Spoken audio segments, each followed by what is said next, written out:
Welcome everyone to the 206th Knowledge Seekers Workshop for Thursday, January 11th, 2018.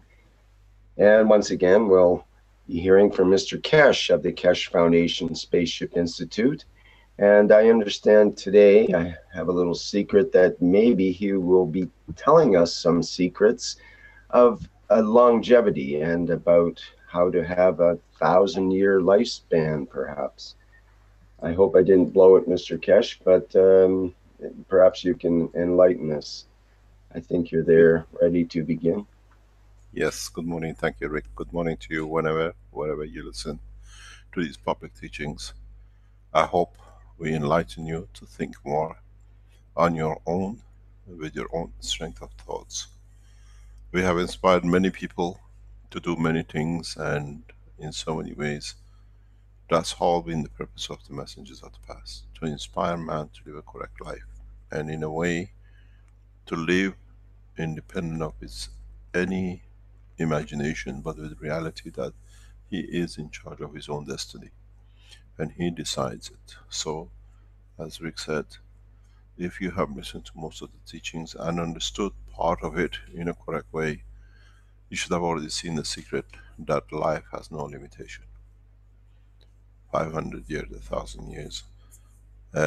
Numbers are the number of the rotation of the earth around the sun.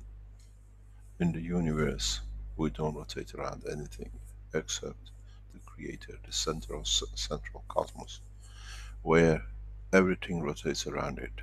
Is the center of the attraction, is the center of life for the whole of the universe. Man has got to learn, and the sooner he learns that he is part of the creator, the sooner, as we tell, he is everlasting, so shall be the man. This is part of the process of maturing. It's very hard for us to think. They say, when they said Noah lived such a long time, his time, 50 years, was a long time. Diseases and everything else. If you lived into your 50s, you lived a long, long time. Some they say he lived 500 years. Still, multiply 500 by the number of days is meager time in the time of the universe. But we have learned that our soul leaves our physicality and become independent of the rotation of Earth around the sun. Our year in the universe is absolutely meaningless. If you say I'm 1,000 years old, they laugh. Because 1,000-year-old of what? How many times you are rotated? So, if you are a Sufi and rotate so many times, you add to your times. This is a Sufi life. You can keep on rotating. This is what we have to understand. That man's life, in essence, is the life of the Creator. Without it, just 1 second please.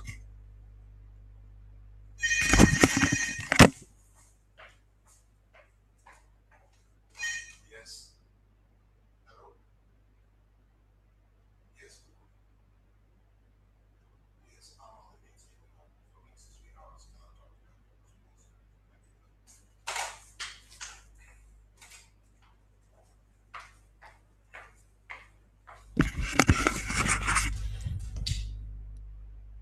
Hello, can you hear me? Yes, Mr. Keshe. Yes, okay. So if we look at our lives in so many ways, we understand in a simple way, our life is part of the Creator's life. As He everlasting, so shall we be, us. But we got to learn, if the Creator has manifested Himself in different shapes and forms of the time, as what we call universes, as galaxies, as stars, planets, man, the animals on this planet. So we have the same capability to be part of it and be, in a way, understand it. It's important for all of us to understand something very, very important, and that is, we decide the lifespan of us. Does not matter where and when. Once the sealing of soul takes shapes in the womb of the mother of the man on this planet, it has captured the essence of the creation. And now it has its own dimension. It absorbs and it gives and it takes. When our soul leaves our body in dimension of the universal, what you call cosmos, then as we feed ourselves, as we shown in the plasma or in the magnets, it decides where it's going to be. It can come across, and most of the souls of the man who live this life in the space after departing from this physical body, or what I call the leech of physicality, then they decide what strength fields they take and they give. And if you come into a very high strength field, which is in the strength of the soul of the man, you get elevated, you can receive more, because then they want to raise you to a new level. So we see what we call the rise of the manifestation of the soul in a different level. These are the things we have to open our eyes to. So when we talk about 1,000 years, it's just numbers on our count, because we limited our lives to number of the rotation of our physicality around the sun. And sun, the smallest speck of dust in the whole of the creation. And imagine we are a speck of dust in comparison to the sun. So, but in essence, we carry the essence of the Creator. So, when we speak about 1,000 years, 10,000 years, in the depth of the space, as we adjust ourselves into different dimensions, we become part of the totality of the bigger structure, and life of the man in the space is everlasting. Once, until the time when the dimension and strength of the soul of the man becomes part of the bigger structure, with even that still lives within itself. This is the secret of the creation, and this is what most of the men, most of the creations in the universe die for. In a way, they want to be able to release the physicality to become part of non-dimensional entity that they can choose when to manifest themselves. Not many creation of God have managed to reach this. Not many races in the universe have managed to understand this. And those who understood have matured very rapidly. And this was a gift which was given to man, to mature rapidly. Because in the structure of the building of the soul of the man, there is such a capability. There is such a potential within the soul of the man. And it's unique in the way that it has unknowingly become part of the nursery of the creation of the Unicos, in creating new dimensions of existence. The flexibility. As you all know, and it's very easy to understand, most of the solar systems support life in the dimensions which man cannot even imagine. But on the other hand, to them, they can't imagine a life is like human race in the universe. So we are a beauty of what to the others, amazement to the others, as the others are amazement to us. We muse them as we get amused by seeing different things, different dimensions of life. But the beauty with it, with this planet, is the what I call cosmopolitan presence of the huge mixture of elements. This gives the soul of the man new dimension. If you look at the rotation of the most of planetary system on the vertical axis, they don't have such a combination of the mixtures of the materials as we have. This creation of the rotation of the axle of the earth in a few degrees, which creates the seasons, and with it, it creates a combination of new dimension and strength of the gravitational field, has given the soul of the man and a strength which covers a huge spectrum across the universe.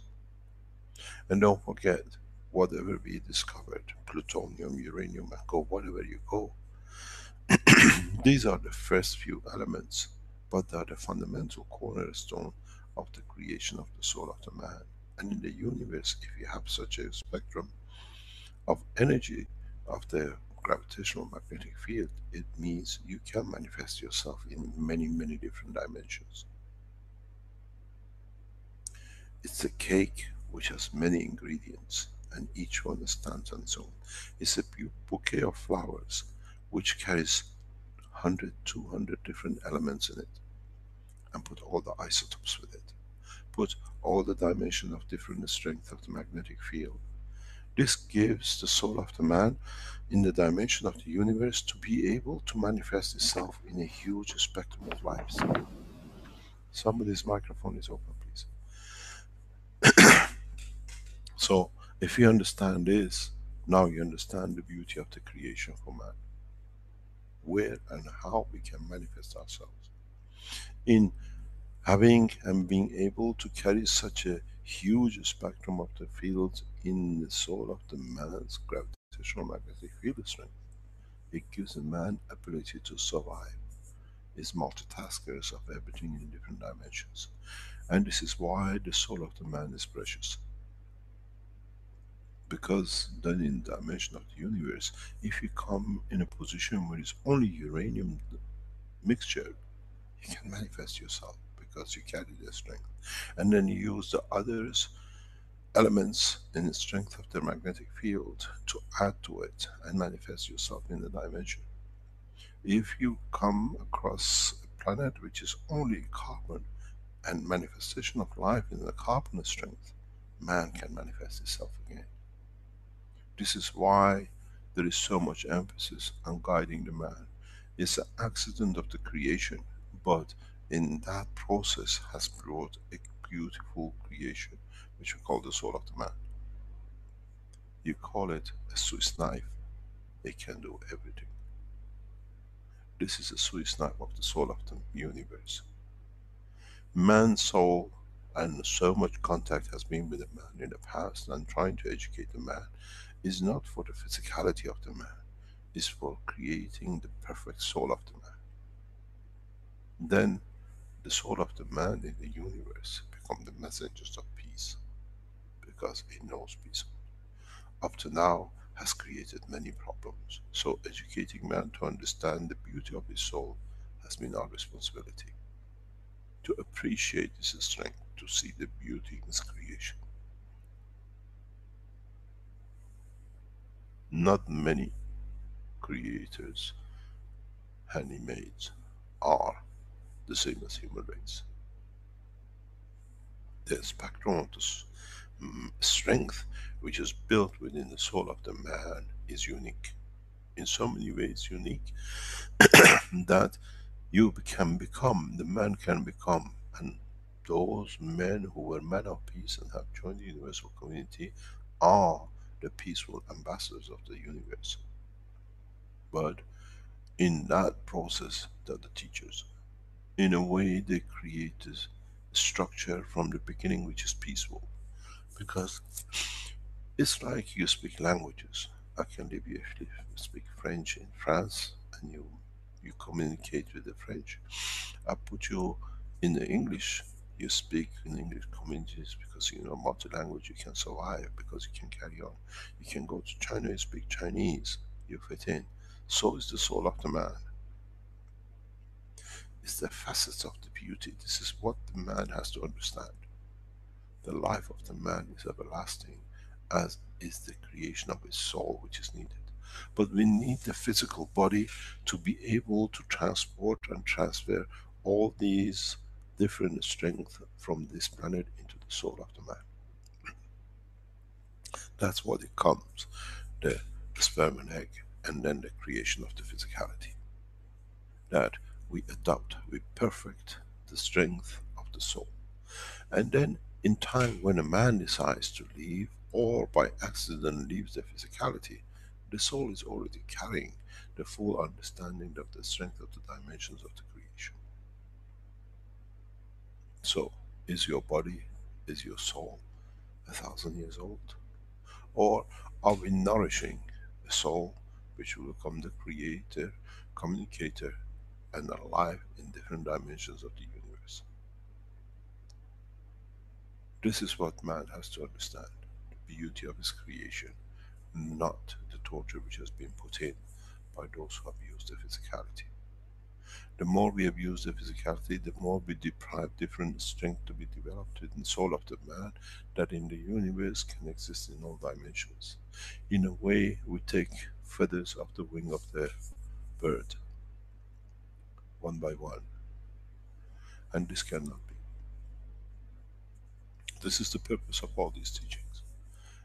Many people, many those who call themselves theologists, many what we call the religious leaders, at this moment of time are baffled in how to handle the knowledge which is getting released so rapidly in one go. And the biggest, what I call, shock to them is that so many people understand it. There is no need for intermediaries. There is nobody to call the priests and translators and transcribers. The word spoken has understood and will be understood by more men. So this is where we are. This is why we said life of the man is 1,000 years, the life of the universe, not 1,000 years, the life of this planet. And that life is everlasting. Don't forget, in some of the writings in the past, these numbers have been hidden. If you look in transcripts and what you call manuscripts of the old times, the time, the essence of time was explained to man very easily. But then they covered it. They said every year is equal to 1,000 years. Every day is equal to 1 year. Trying to manifest different. This is the essence of the creation of our soul. Once the soul of the man is created and takes what we call flight in the realm of the soul of the universe, there is no time limit.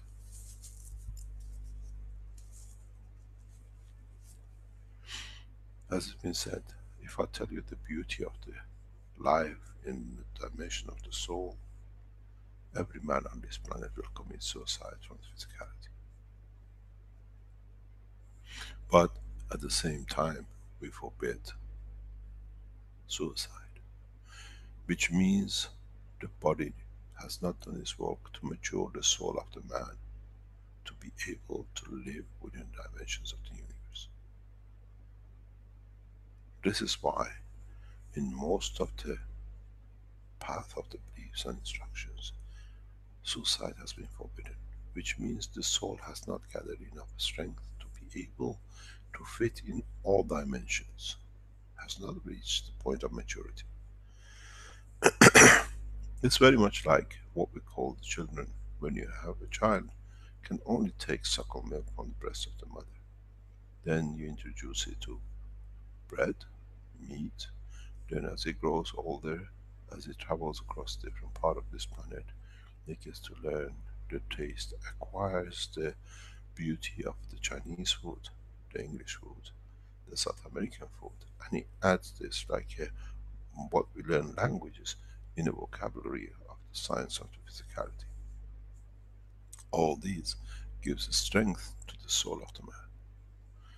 The more combination we add to it, the more we have in the dimension of the soul strength into the survival and being able to manifest ourselves in different dimensions in the universe.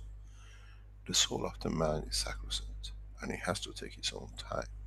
It's like when it reaches maturity, it knows when it's time to leave.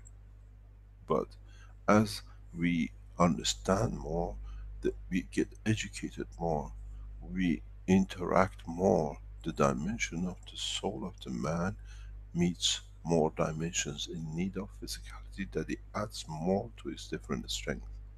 So it's now start adding to the time of its physicality.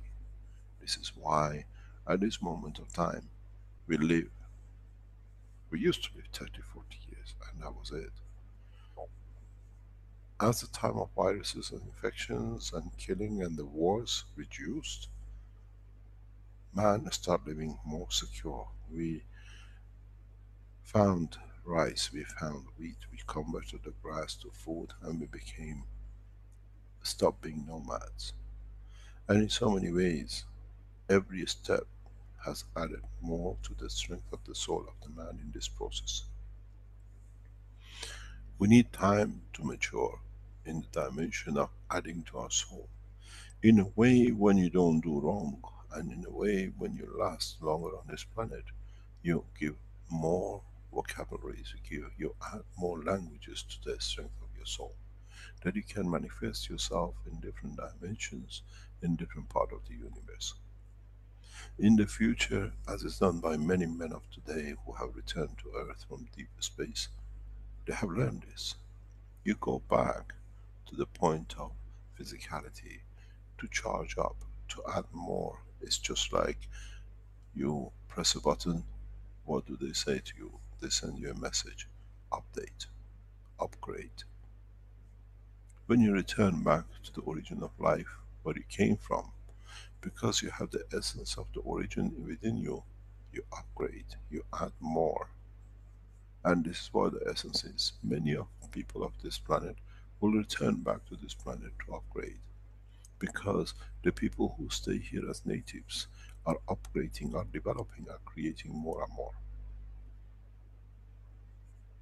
Not in a materialistic dimension, but in a way of absorbing more different fields. This is what I explained to somebody very recently. It's like going to Italy and you ask for a pizza. You go to India and you ask for a curry. You go to Mexico and you ask for Mexican food. But you go to England and you go to shops and then you ask for a pizza with an Indian curry with a Mexican taste, and they make it for you. Nowhere in the world is so more flexible in food than in UK. So is the soul of the man. You come back to see who's added, that you want to take more mixtures into your soul. If you are, if you understand this process, then the dimension of physicality becomes absorption of understanding more and more, in realizing what is needed. And then when you travel into the deep space, into the space of the universe and unicos, then you speak all the languages and you know all the tastes. To you, you already carry. Monomaterial, monostructure lives in universe are many. And then they can only manifest themselves in that dimension. But the soul of the man, due to its construction, actually to the construction of this planet, the way we have connected our physicality to copper, to zinc, to aluminum, to everything else, this has given our soul a mixture of combination of the strength in its arsenal of life in the universe. So, how long do you think he'll live? In the new science, it was said that by 2018, those who are born in this year 2018, a large majority, into a large percentage, up to 15 to 20%, are expected to live 200 years. Those who were born in 1990s were expected to pass 100, 120.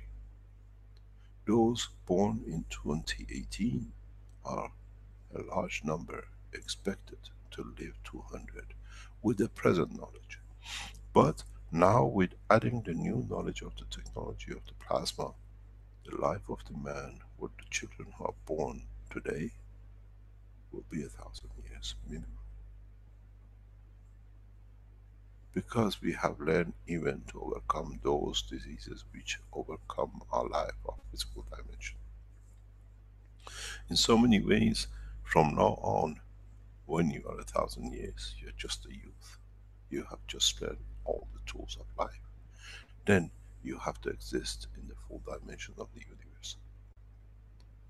Look, we receive a letter, we receive communication from the man who thanks the plasma technology for what we call regression of the cancer, breast cancer of the wife.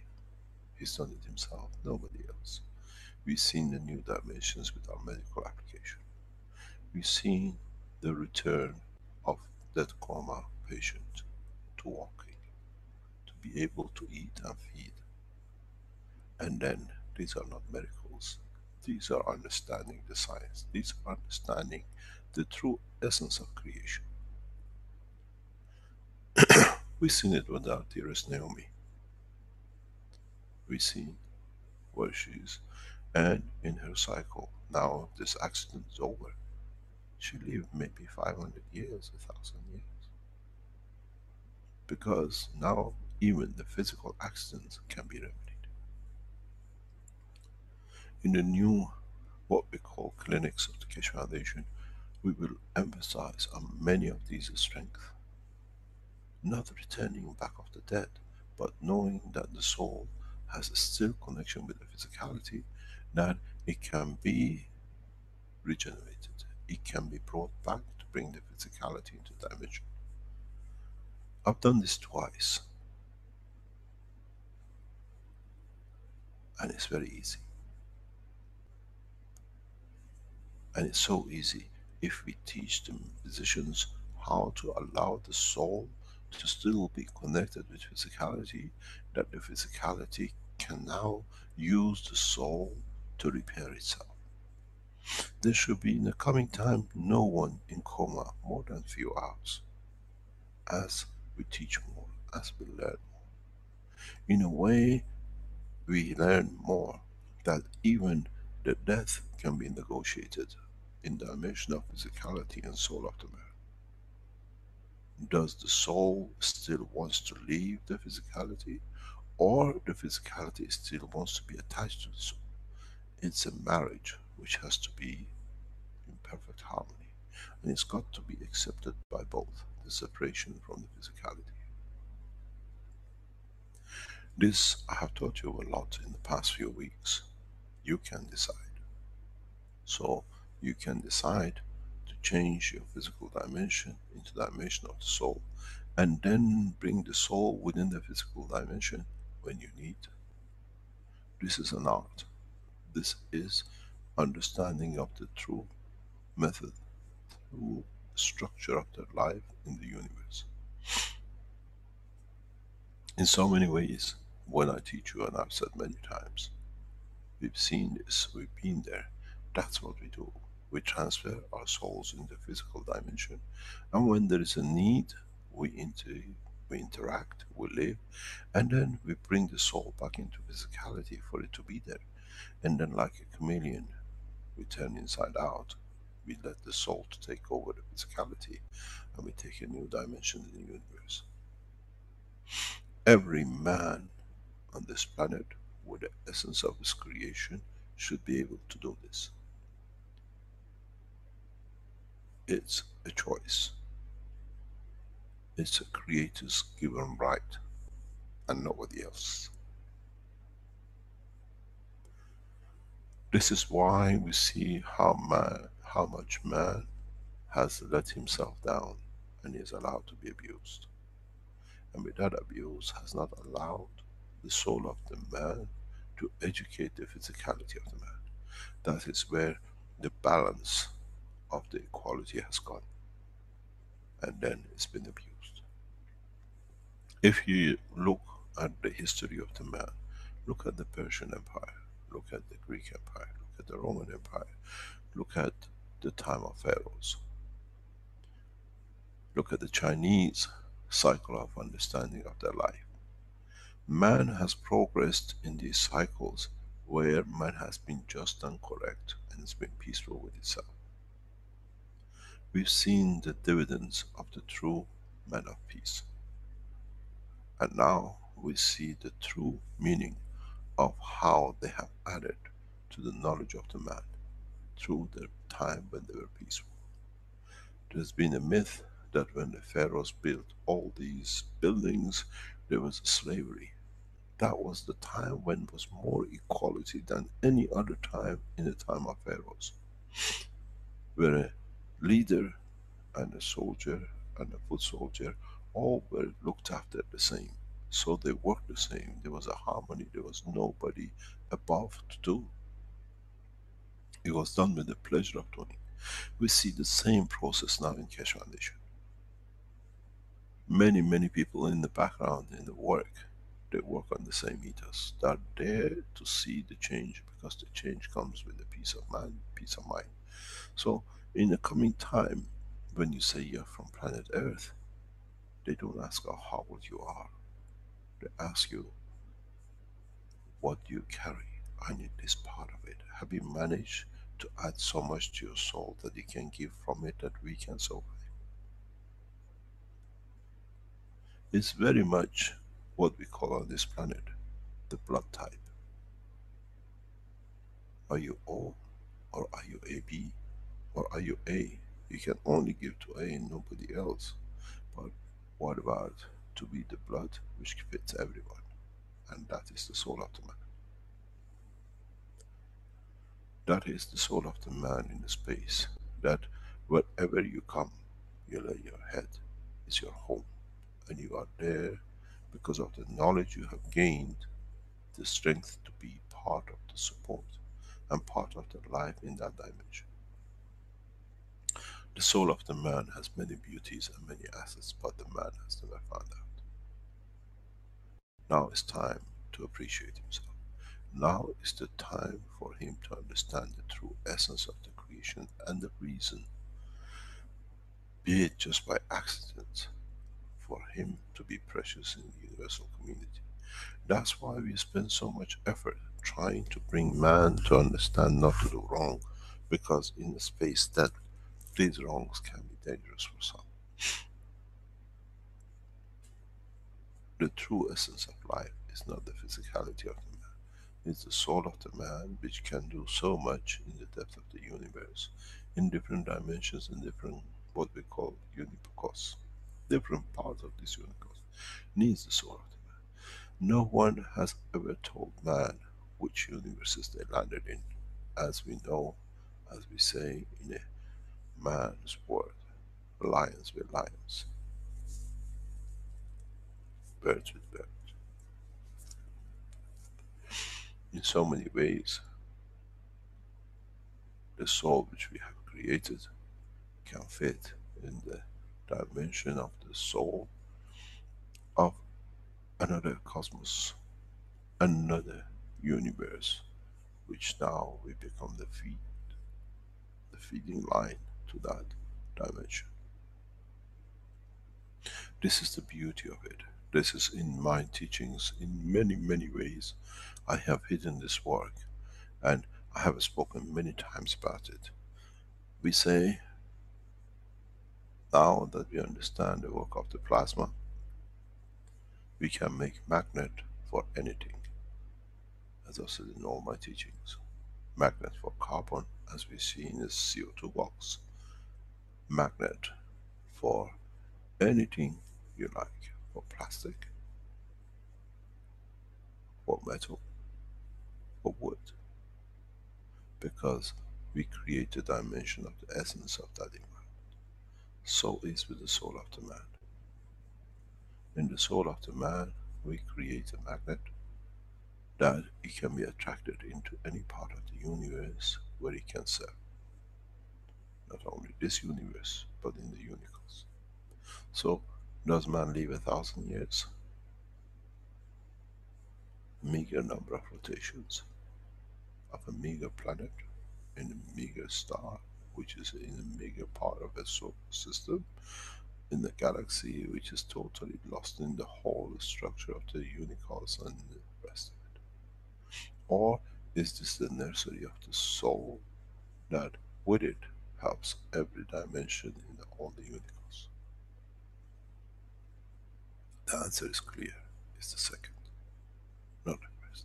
We are not born here to be physical, but there is so much pleasure in physicality because it allows you to elevate your soul to all dimensions. It's like if you just drink milk, you do not know and you do not understand the taste of juice. Doesn't matter what it is. As you add more, the more strength you get, the more you can interact, the more we can enhance our body. There has been a path which man has not understood, but in time we'll understand. You call it viruses, and in my teachings I've explained what the viruses are. These are field strength which add themselves to the amino acid. And that's why man has not found any solution for viruses except in the dimension of the new technology with the plasma, where we actually interact with the virus, which is the energy package, which the plasma is. This interaction of the viruses with the amino acid is part of the new connections, trying to find solutions for the interaction of the physicality with the soul of the man. Part of these viruses, what you call energy packages, we call, is created by the soul itself, because it needs it for the body to be able to understand the new evolution in the depth of the universe. You think you just live in this planet and that's it. But you have to understand a simple word. Your soul is interacting and working with the rest of the universal community. So slowly and gradually it's trying to educate its physicality that there is a need for dimension of the field strength, which has nothing to do with the amino acid.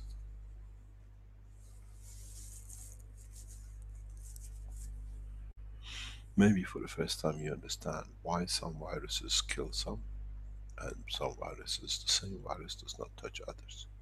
Because the soul has already has planned in the process of physicality to receive these kind of energies. Man has to understand more about his own physical life.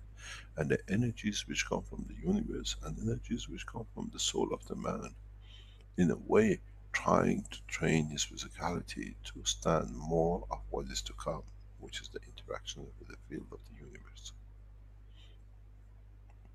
is in a way what we call evolution of the soul in the dimension of physicality. We have to learn this, because in the space is the strength which is absorbed by our soul, which determines our physicality. Now you understand when I say we open the true science of universe to man in 2018. You have to learn more. You have to understand more. When you understand, you don't forget, you inscribe it in the dimension of the soul. When you learn it, it's a physical entity. You lose it with physicality. Comprehend, and you survive. Remember, and you always forget. Memory is in the dimension of physicality of the life of man. Comprehension, and with it bringing position, is part of the soul of the man. This is what we have to achieve, understand. And if you are so busy to learn about the life of the universe, no man has time for warring and fighting on this physical dimension. What a waste of time. What absolute waste of time. We see wars, we see aggression. Why? Those who don't have want to have, because they are not sure of the future.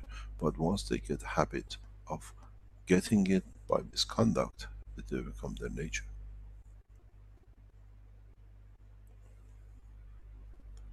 As I said many times, you look at the United Kingdom, it cannot produce enough potatoes to feed its own nation. And if you look at the structure of your own family, if you're a father, if you're a mother, you look always what is the next food on the table, that the children do not go hungry. If you're a doctor, if you're a scientist, or if you work, you go to work to get something that instead for what you put as effort of time, you get what we call money that you can buy, that you can feed your family. When you don't work and there is no structure to support you, what do? Begging, thieving, robbing, killing, just to have something to eat and your children do. becoming part of organizations and a structure that the killing and destruction is part of it, because it guarantees you can put food on the table, that your children and yourself can survive. So has been the structure of United Kingdom. I've said many times, and I've annoyed many British politicians and very lords and what you call sirs with my talk this way. Over the years I lived in England, always said this island cannot produce even potato. That's why you become colonists. That's why you became invaders. To guarantee that you can feed like your father, their family. That there is no guarantees for it. That you will have food tomorrow, and if there is no food on the table, the children will rebel and you have no position to be. And we've seen this with every trick in the structure of the British structure for centuries. Why do they invade? Why do they go to different countries? And now they call it Commonwealth. Because they need to feed, and this guarantees them the life. So once we make one nation, and UK is part of the structure of this one nation, we don't need to let them to come and rob. We provide them with what they need. The ethos of the thinking and the work has to change. Then the same what we receive from the intelligence of the food, of understanding, the man in England will come up with the systems that we can work better, that in conjunction with what we better we add to, then it becomes one family. There is no time more for peace than now. There is no better time for it. Because in a way, the more the population of United Kingdom increases, the more need is there to guarantee that the king stays in position, that he can have a kingdom. And with it comes more war. Because there is not enough intelligence in the monarchy structure to go out and say, we don't have the food, but we can create the technologies that it can help you to live better life if you feed us. Then we don't see what we saw as the German supermarket shop last week. When you have that, we heard what our people said. One said it's the war, one is the famine. And we didn't see anyone running through the supermarket. Because if there is a famine, they know the rest of the world is there to support us. There is food to come. There is everything available. This has been part of the structure of building military and arms to guarantee food. To guarantee not only food, has been the essence of the man, that will get women, that we can guarantee more in a sexual behavior, that we guarantee our race. If you look down the history line, what has man done? Hardly many leaders have ever killed all the women of one village. They always kill the man. Exactly what the animals do. When the lion takes over herd of lionesses, kills all the babies of the past line. So has done the man. Man has not evolved, has it?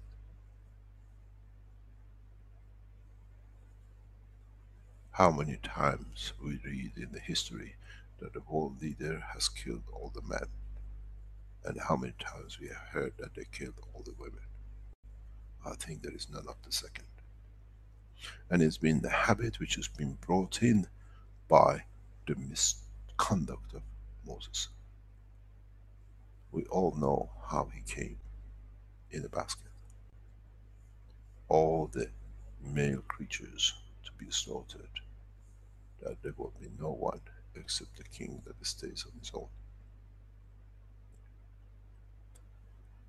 He was brought up, and read in the history of Moses. He killed many times all the males of the villages. Even the dog and the pigeons were left alone.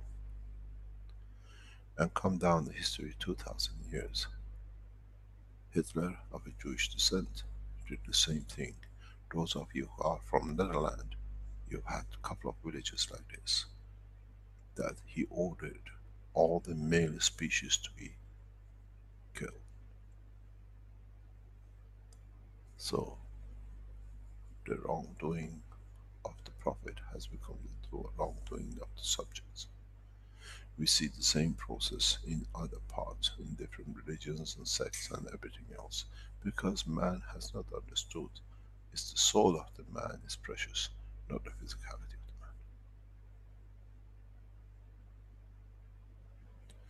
man. If you live in Africa and you've been robbed by British for centuries, you should have never fought. Should have said, we give you what you need, you don't need to kill. They had nothing to fight with. They had nothing because they had the guarantee of supplies. It's the same with the French. Many of you know that the French government is tainted with blood, even today. In a French structure, if you are a true Frenchman, look where your money comes from. British made Commonwealth, but they left the freedom to them, but at the same time the control to take money back in from their nations, what they called the slaved. The French today in their central budget still receive slavery from every French colony. One of the reasons that French colonies are not growing and they're all in suffering and absolute poverty is because up to 80% of their income is sent to France for them to live a good life and Africans to be kept as a slave or any other place they've been. One of the major work of the Earth Council is abolishment of this from the French structure. Why should a nation after 200 years still pay billions of dollars to the French government for what they were slaved and then they call them their freedom? Look at the French national income, look at the French colonies and see how much money flows at the French central bank. And then they go and they say the black this and that, because they don't understand, without them they don't have the bread to eat. The beautiful streets of Europe is paved so beautifully by the burden of robbing the rest of the planet. And this will change. We make sure of that, because we elevate the soul of those who are what they call themselves European, to understand their misconduct. And there is two choices. You judge yourself and nobody else. Now you see every part of the teaching is coming together, and it's needed to come together that in time prepares man to be at peace with himself, and then to be at peace with his neighbor, and then to be at peace with his planet.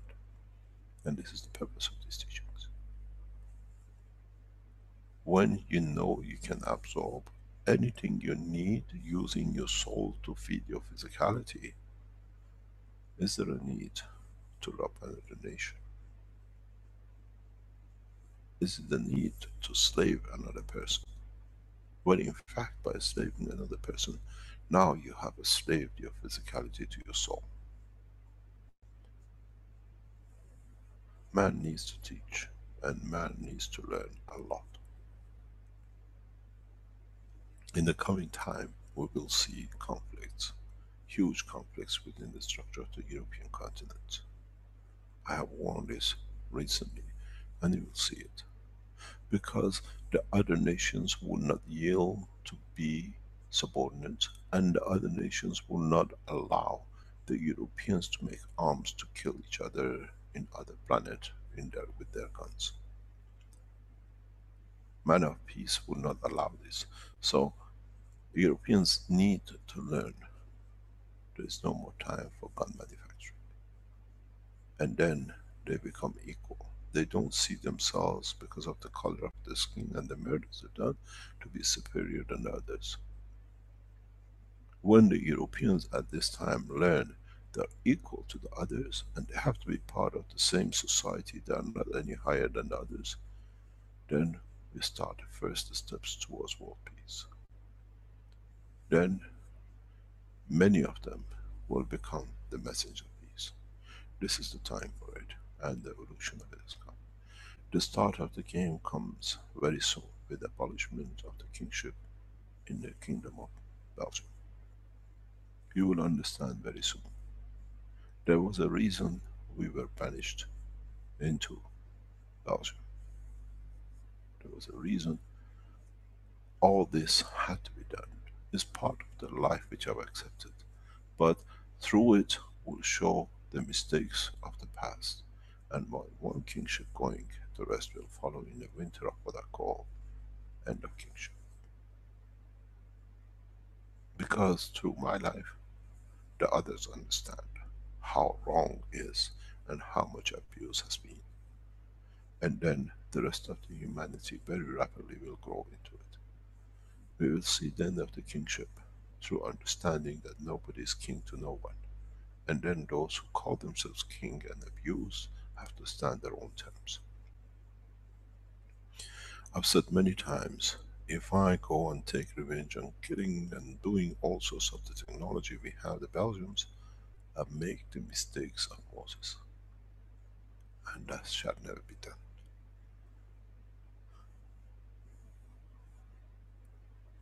Not in my time, not under my watch.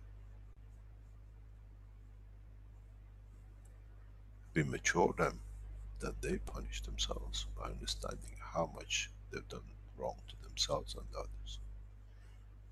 And then through it, we reach the maturity of the peace.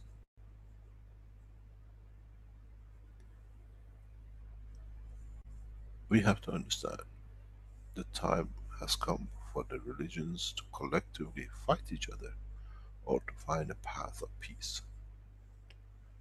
When the Jews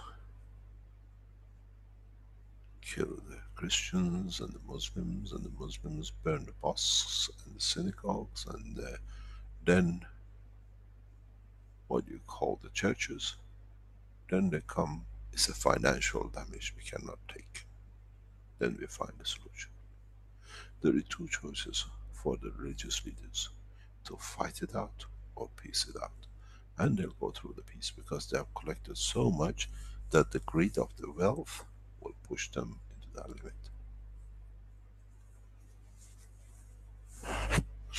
As part of the prediction of time, it has been said, there shall be no place on this planet that a single man will like to make one single arrow to harm the other. Not even another animal. Let the man. And that only comes when the man is guaranteed his hunger not to be there, his shelter to be there, and the wealth that he can have and the pleasure of time to do what he likes to serve others. And the time is coming, we're approaching that time. You've got to understand, as I said many, many times, they have left me too long, too free to write too much, to publish too much, and teach too much.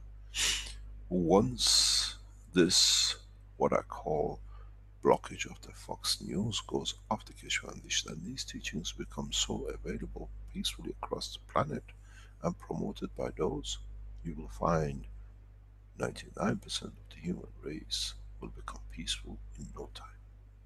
Because they've been waiting for these messages and education for centuries. And then who do they blame? Those who control these media controls. And then we'll see the end of what we call financial empires. The process is set, nothing can do anything with it.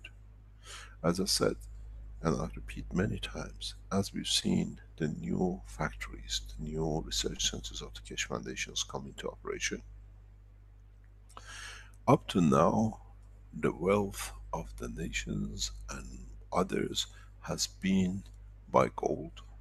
Now the tricky job of bitcoins, but the Keshe Foundation stands on the strength of the knowledge. The only nation, as one nation, which guarantees its resources mapped by science and technology on the basis of peace. In a very short time, your children will say, my father, my grandfather was one of the first group who joined the foundation work. to them would be proud.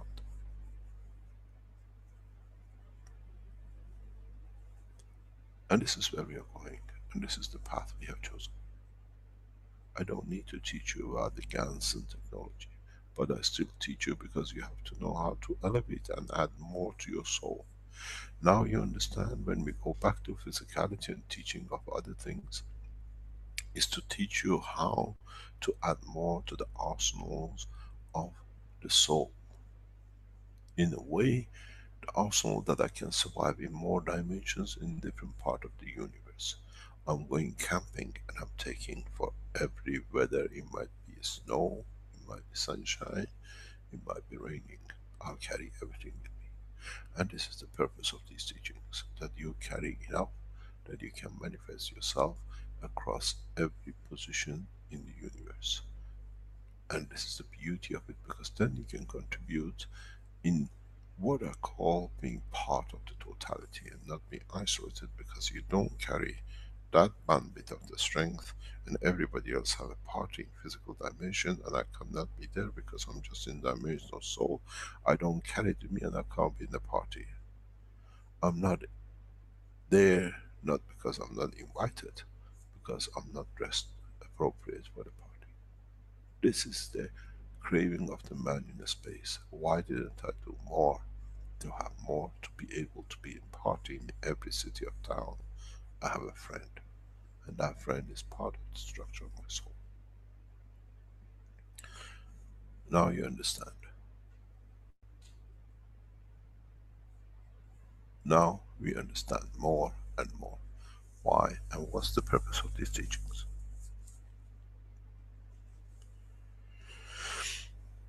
In trying to add to the structure of the soul of the man in the dimension of physicality, many of us have taken into plants. We have eaten, we eat, we understand the process of the vegetation, we understand the process of what we call photosynthesis. Where and how does it happen? The same as what we explained in the past. Last week I explained about the structure of the passing of the energy through the lung, through the blood, and then connections with the soul. There is a mystery or a misunderstanding in the world of the plants. Maybe today's teaching will start a new cycle of understanding.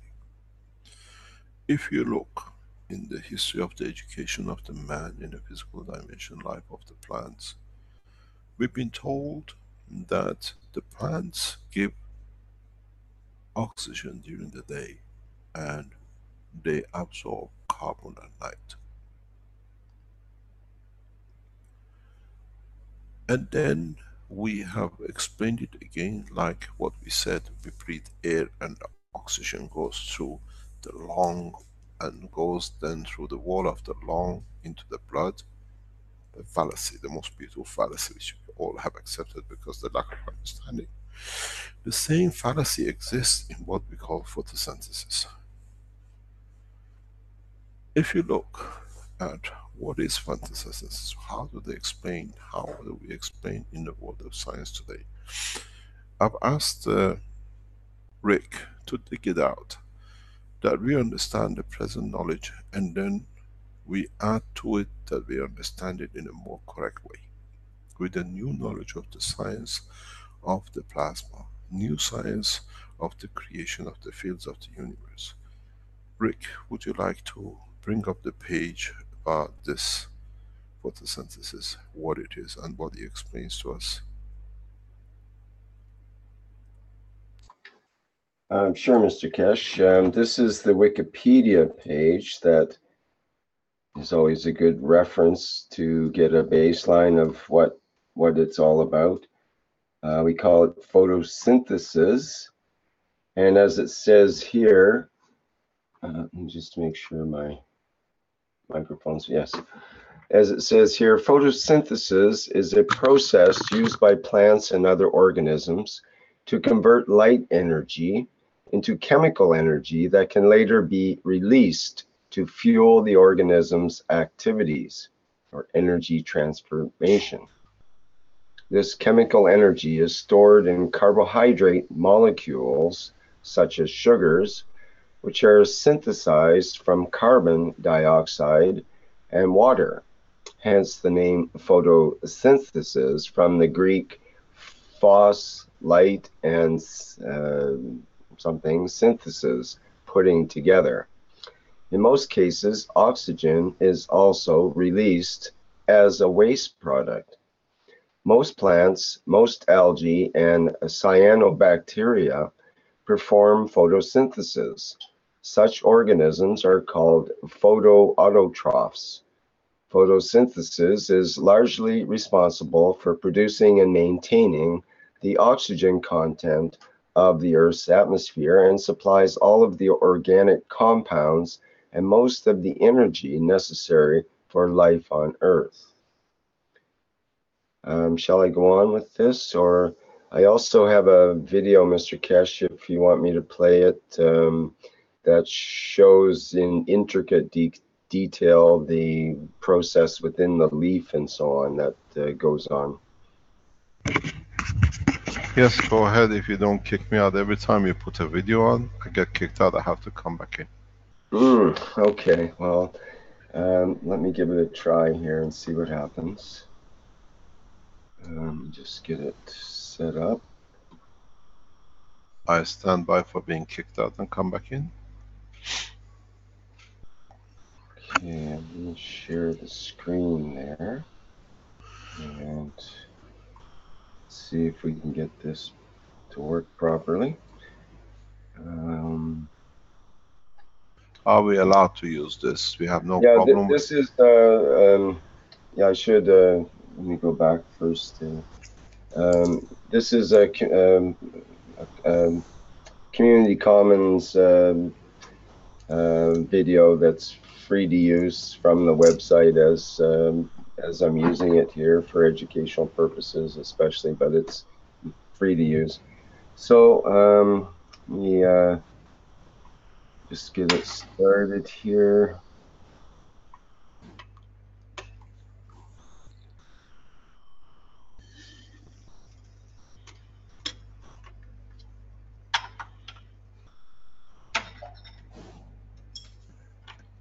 Oh, sorry. I need to share the sound. That's part of the, and optimize. There we go. Just redo that. I think that'll work better. Okay, I'll just start again here.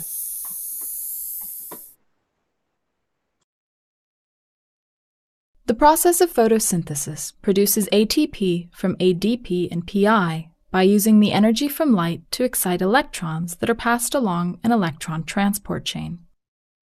Coupled with the transfer of electrons is the pumping of hydrogen ions and the splitting of water molecules. The following complexes are found in the photosynthesis electron transport chain: photosystem II, cytochrome B6F, photosystem I, ferredoxin NADP reductase, and the complex that makes ATP, ATP synthase. In addition to the complexes, 3 mobile carriers are also involved: plastoquinone QB, plastocyanin, and ferredoxin. Other key components include photons, chlorophyll molecules, protons, water, molecular oxygen, NADP, and the electrons to form NADPH, and ADP and Pi, which combine to form ATP. Photosynthesis occurs in the chloroplasts of plants and algae. The process is also found in single-cell organisms, such as cyanobacteria, that do not have chloroplasts. Like its mitochondrial counterpart, the chloroplast electron transport chain consists of several protein complexes and mobile electron carriers. First, a photon of light hits a chlorophyll molecule surrounding the photosystem II complex. This creates resonance energy, that is transferred through neighboring chlorophyll molecules. When this energy reaches the reaction center embedded in photosystem II, an electron is released. The reaction center chlorophyll contains electrons that can be transferred when excited. One photon is needed to excite each of the electrons in this chlorophyll. Once excited, 2 electrons are transferred to plastoquinone QB, the first mobile carrier. In addition to the 2 electrons, QB also picks up 2 protons from the stroma. The 2 electrons lost from photosystem II are replaced by the splitting of water molecules. Water splitting also releases hydrogen ions into the lumen. This contributes to a hydrogen ion gradient similar to the one created by mitochondrial electron transport. After 2 water molecules have been split, 1 molecule of molecular oxygen is created.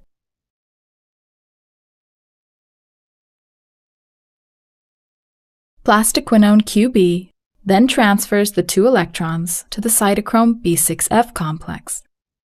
The 2 protons it picked up are released into the lumen. These transfers are coupled with the pumping of 2 more hydrogen ions into the lumen space by cytochrome B6F. The electrons are next transferred to plastocyanin, another mobile carrier. Next, the electrons are transferred from plastocyanin to the photosystem I complex. It is here that photons again energize each electron and propel their transfer to ferredoxin. Ferredoxin then transfers the electrons to the ferredoxin NADP reductase, also known as FNR. After 2 electrons are transferred to FNR, NADPH is made by adding the 2 electrons and a hydrogen ion to NADP. The gradient created by the electron transport chain is utilized by ATP synthase to create ATP from ADP and PI.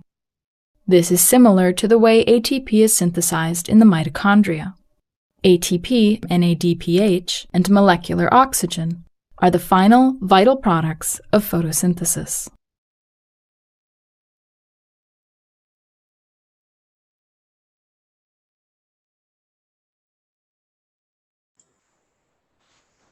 Okay, that's the end of that little video. That gives the technical end as far as some of the latest science goes on all of that. It's quite complex, of course, but it is what it is. I'm sure Mr. Keshe will have a different way of approaching it. Now let's look at some facts. The way we looked at the facts of transfer of energy in the body of the man.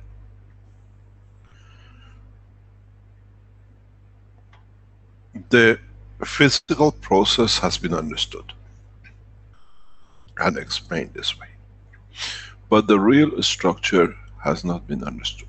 Now we understand how and why, because we have systems, we have technologies which we can do so. If you look and if you run dynamic systems, dynamic reactors, if you have a fairly large dynamic core, which is more or less, let's say 200 grams, half a kilo, and you put it on a motor, you fill it in with gases, or you fill it up with gas plasmas, as we showed in the first part of the teachings 2 or 3 years ago, and you connect this to a power supply. Can I have a whiteboard, please?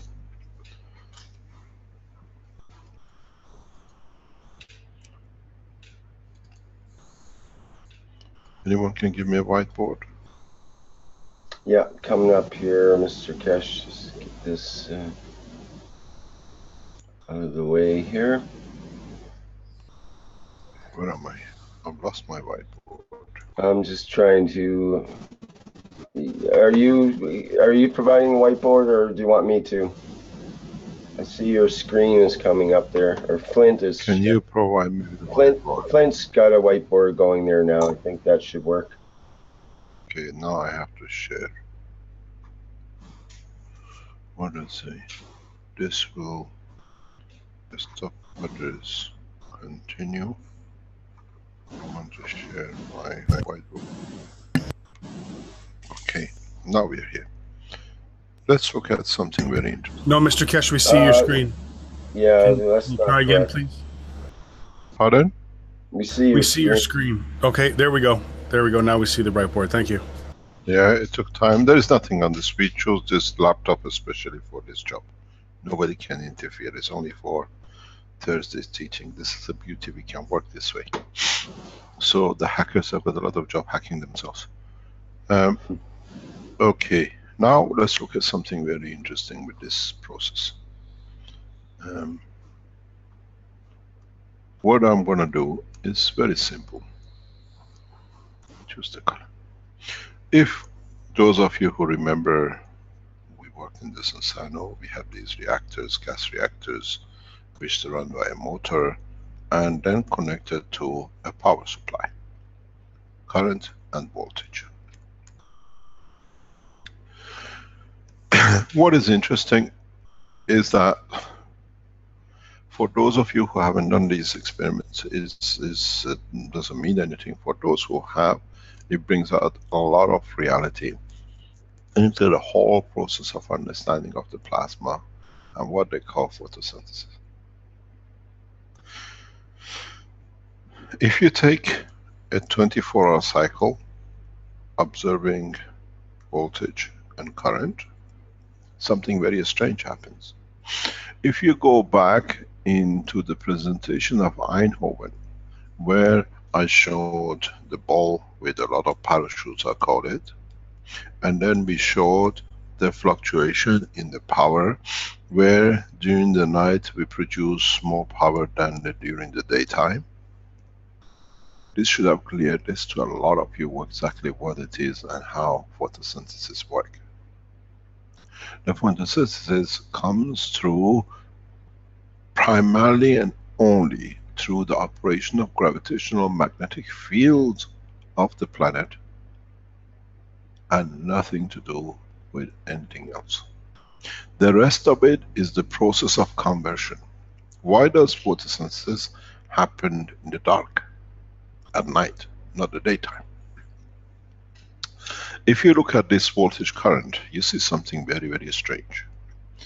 If this is 0 to 12 hours lunchtime, and then you go back to 12 at night, and then you go back again to the lunchtime every 12 hours, something strange happens in your voltage current. The voltage stays the same in your power supply, but when it comes to night time, if this is the central line, your current dips to the maximum at PM, these are AMs, and then it picks back on.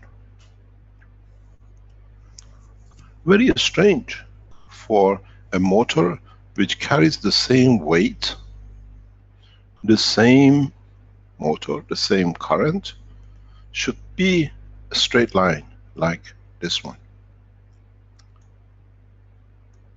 This should be the voltage amperage use, because we haven't changed anything. We haven't changed any weight, we haven't changed anything else at all. But what we see drop in the amperage, starting from sunset to sunrise. Exactly what we showed in Eindhoven.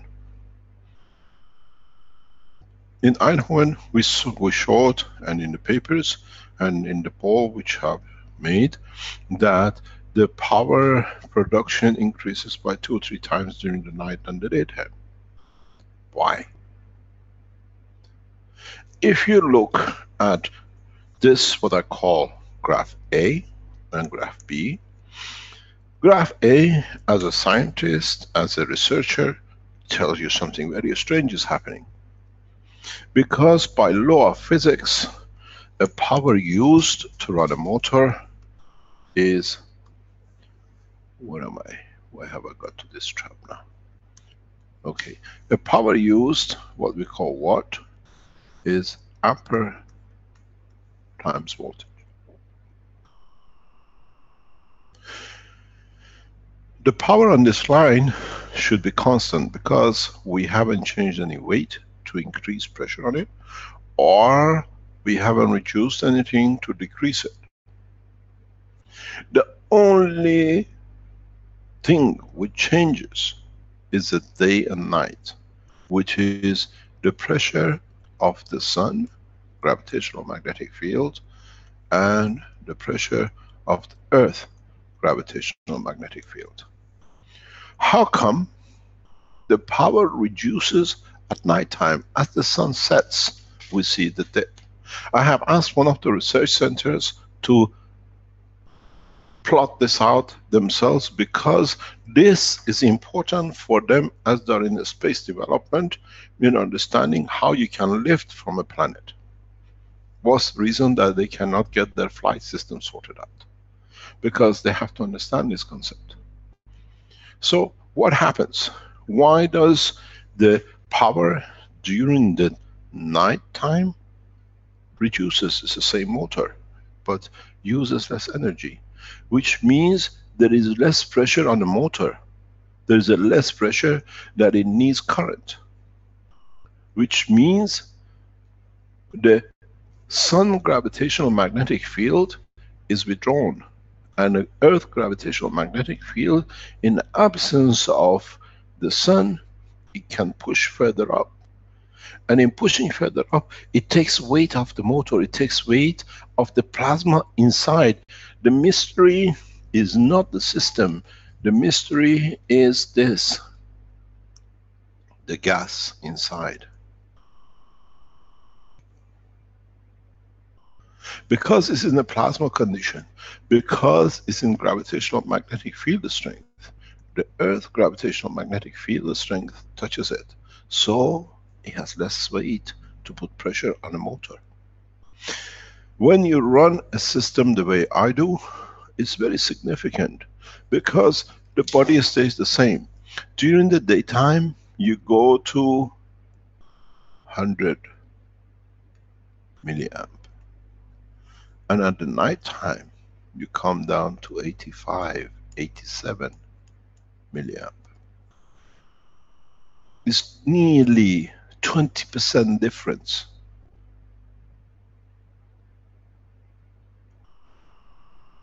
So, what we see for the first time scientifically, we show we created a plasma which is what I call,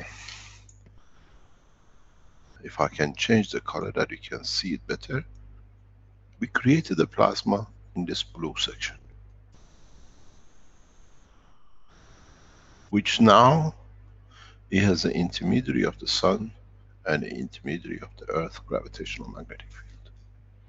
And it's only a few centimeters, maybe 20 centimeters off the ground level.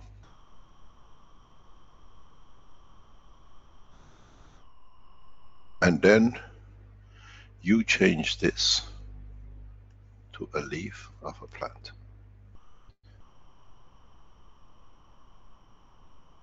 Which is dynamic. Then take your knowledge a step further. You've done all this, we should be visited with this by now. The stronger oxygen, the weaker strength carbon, the intermediary nitrogen. Is the gravitational magnetic field of the planet which dictates which one is taken by the intermediary, and then which one is available to be released according to the pressures.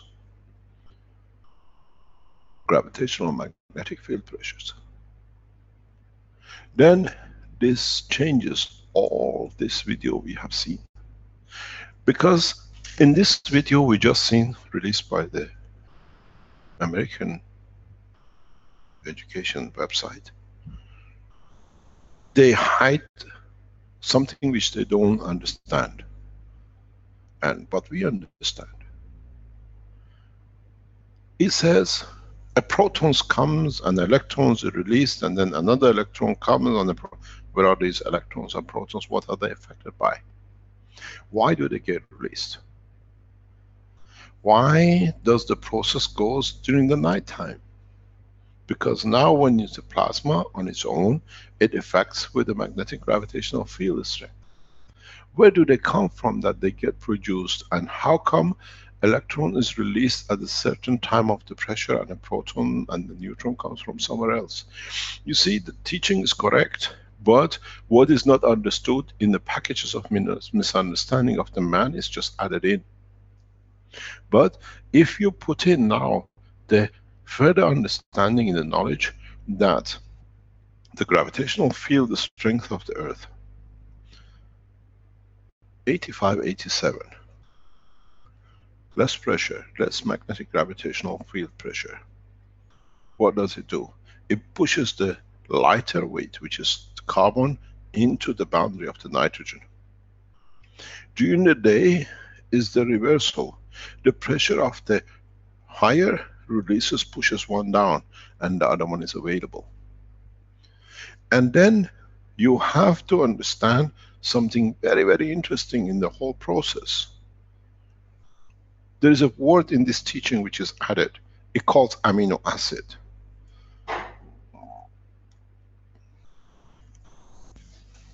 The hydrogen. Now you see, the game is played by the amino acid.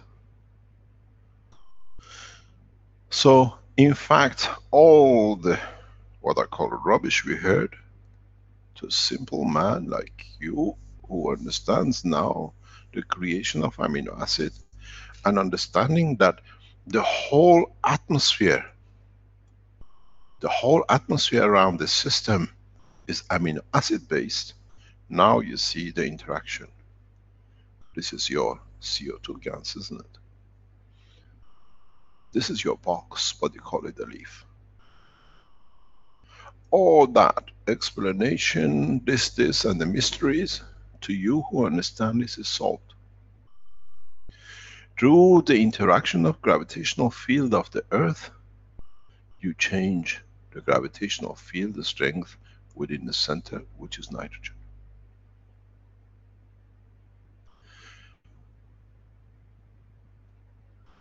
Adding more of the gravitational magnetic field to the carbon with the nitrogen as a balance, it makes it available that in the process of the reversal, when there is more pressure of the time, which is the daylight, to be oxygen.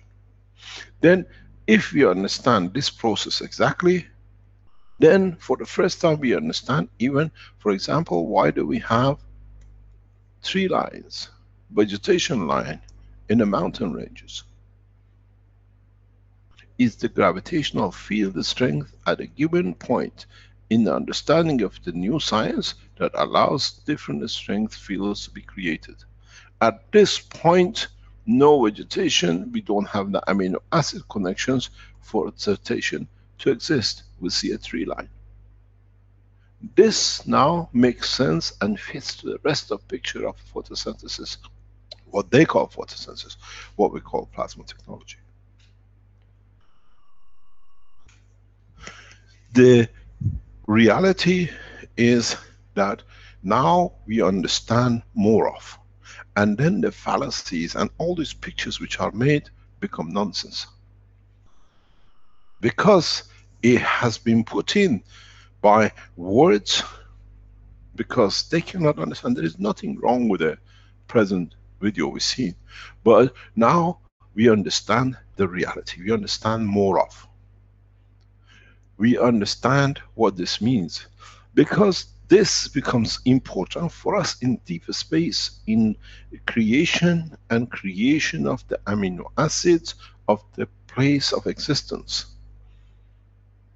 What factors comes from the planet where we want to manifest ourselves, which part of the structure of the bandwidth of the elements we carry within our soul, that it needs to come into operation, that gives us physicality. Without the amino acid, there is no physicality on this planet.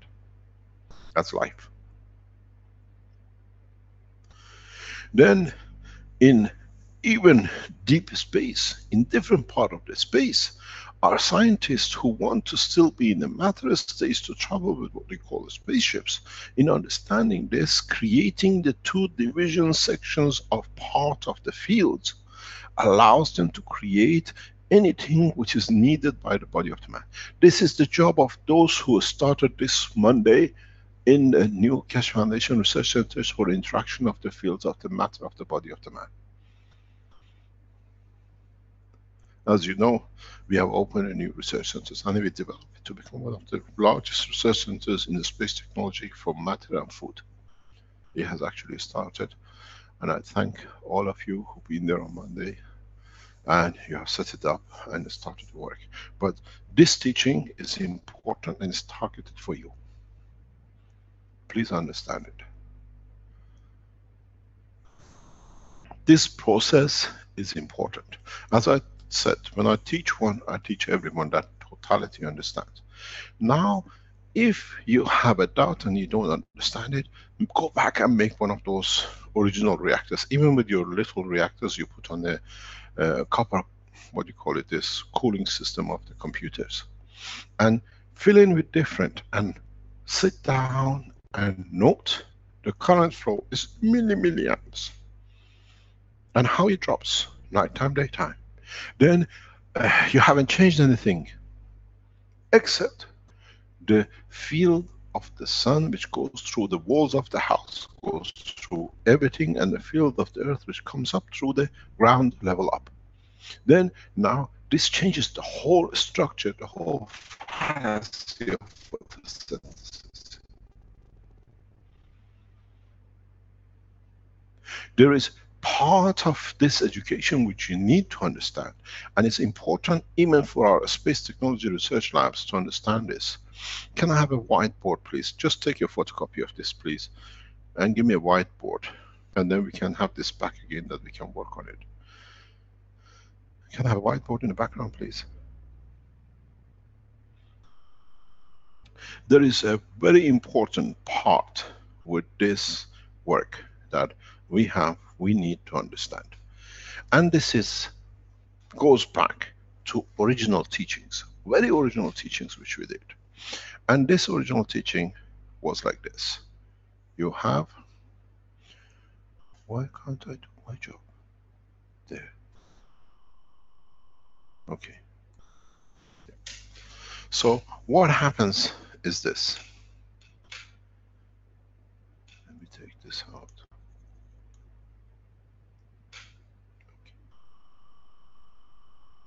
What is important to us is this. We said the amino acid, oxygen, carbon, nitrogen, and hydrogen. Always put hydrogen on top. Start with the carbon, go to nitrogen, and then go to oxygen. If you look in the balance of the forces, field forces, you notice something very, very strange. Which this goes back to the picture which I drew just now. And then you understand the work of the gravity and magnetic field on the structure of the leaves and the plants, and what has become fallacy of photosynthesis. 12, 14, 16. 16, strongest tries to feed the carbon to bring it to its strength. Carbon 12 is getting fed by the nitrogen. to be brought into balance. Same time, you have oxygen of 16 trying to feed nitrogen to bring it up to its own energy balance. So you have created a dynamic flow. Somebody's microphone is open. So this is how it becomes the base gravitational. But at the same time, you have opposite base gravitational too. In fact, if you look, you have 12, you have 14, you have 16. 2 trying to feed,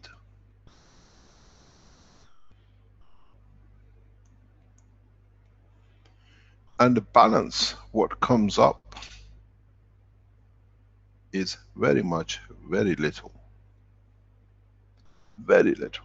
Which this little, in the isotopes of the total carbon, oxygen, nitrogen, which we have a connection line, feeds the gravitational need of hydrogen.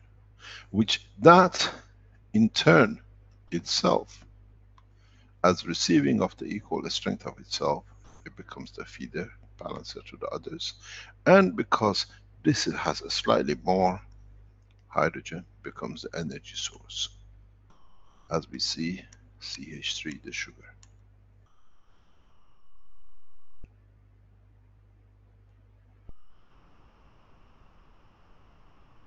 Anything which has an energy base on this planet is connected to the presence of the hydrogen. Now you understand this process, then you understand how the effect of gravitational magnetic field of the planet and the sun dictates and changes everything as they retract or they push it. This is the photosynthesis. This is what we understand, and that's how it works. If you take the pressure out, and this is one of the reasons every one of us, we go to the shop and buy fertilizer, nitrogen. Because as long as we can keep this block or this guy in control, these guys will do the work according to the structure of the pressures of gravitational magnetic field of the planet. So for the first time we understand the operation and the need of nitrogen in the plants. Is the balancer of it. When it's not enough of it, the two cannot operate properly. Then the gravitational field of the planet cannot interact correctly for them to grow. Then, if you understood this, you understand why even the CO2 you add to your water of the plants changes them to grow more. Because you create the condition of the gravitational field of the planet, which is providing more field forces for the carbon balance to be in operation, that the nitrogen itself becomes irrelevant. And then the plant absorbs everything which balances all the amino acid pressures. So now, instead of relying on the growth only by nitrogen, which is the present time work of fertilizer, now every element of the carbon, hydrogen, nitrogen is there to feed, so the plant grows faster. Now you have 3 mothers feeding the same child, not one, and depending on the time and the place. This goes back, if you can create it at the same time at the plant, you understand, you create the environment of the plant, you're always in balance. More or less, if in the future research center, people who deal with the vegetation and life, They will measure, they will see a more balanced power. Not much difference between amperage during the day and night. This is the new and this is the correct way to understand the process. Then it changes the same for the fish in the sea, and it changes the same thing for the lion in the jungles. Because we learn to work through the essence of the creation, which is the amino acid itself, and in that process understanding, we need to bring all the factors and understand all the factors. It's very easy. The lady in the speech, in the teaching says, a proton comes and goes here and then there is electron. What is the game of the proton? What is the game of oxygen or the electron or a proton or whatever? These are all plasmas. Because they have not understood this process, then this plasma creates a pressure, a magnetic gravitational pressure. It gives it a new position. Which that position creates a new direction where the oxygen is absorbed to, taken, or the carbon is rejected because of, and vice versa. Then we understand why has been a mystery for years. They've been telling us to not sleep under the tree at night because the carbon intake is very high. Because the gravitational magnetic field creates that a structure that you create in your CO2 box, which with the presence of the nitrogen creates the same gravitational magnetic field plus the gravitational field of the earth that calls in for energy of the carbon to be enforcing the condition on the nitrogen inside. Which at that level, there is no need, there is no strength for the oxygen to be as a field transfer available. Goes back again, no carbon ever crosses the boundary of the leaf. The pressure on the nitrogen through the gravitational magnetic field which is in the leaf, creates a condition of transfer of energy of the carbon as a matter state through the plasma, through the leaf, and then the vice versa during the daytime. No carbon ever crosses the boundary of the leaf of a plant. The same as the lung of the man. The way we breathe and we explain the conversion of the energy through the lung to the blood, the same process happens in this place. Don't forget, you are looking by habit as the leaf. If this is the leaf, the same as what you've done with the mistake of physicality. If I draw this leaf in the three-dimensional, I'm not a very good drawer, and this is the environment within the leaf. Here,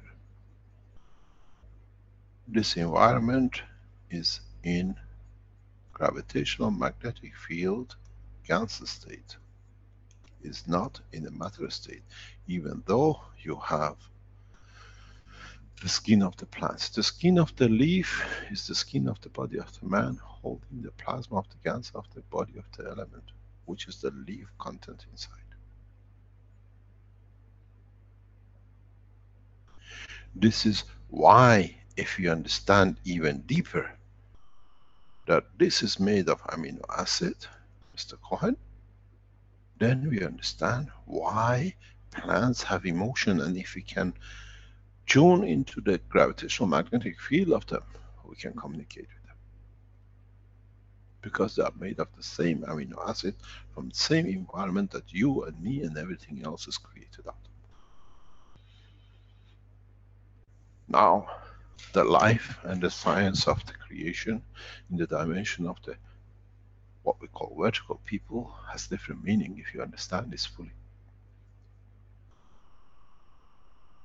Then in the planet Zeus, you decide you want to be the vertical, not to move and everything comes to you. You use the environmental gravitational pressure, or you become the horizontal people and you move to collect more of different things and not one.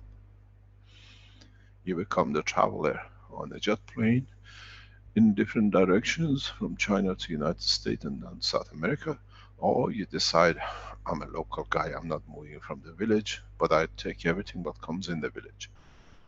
Become what we call the vertical people. Now, with the science and understanding the true process, the photosynthesis goes through the window, doesn't it?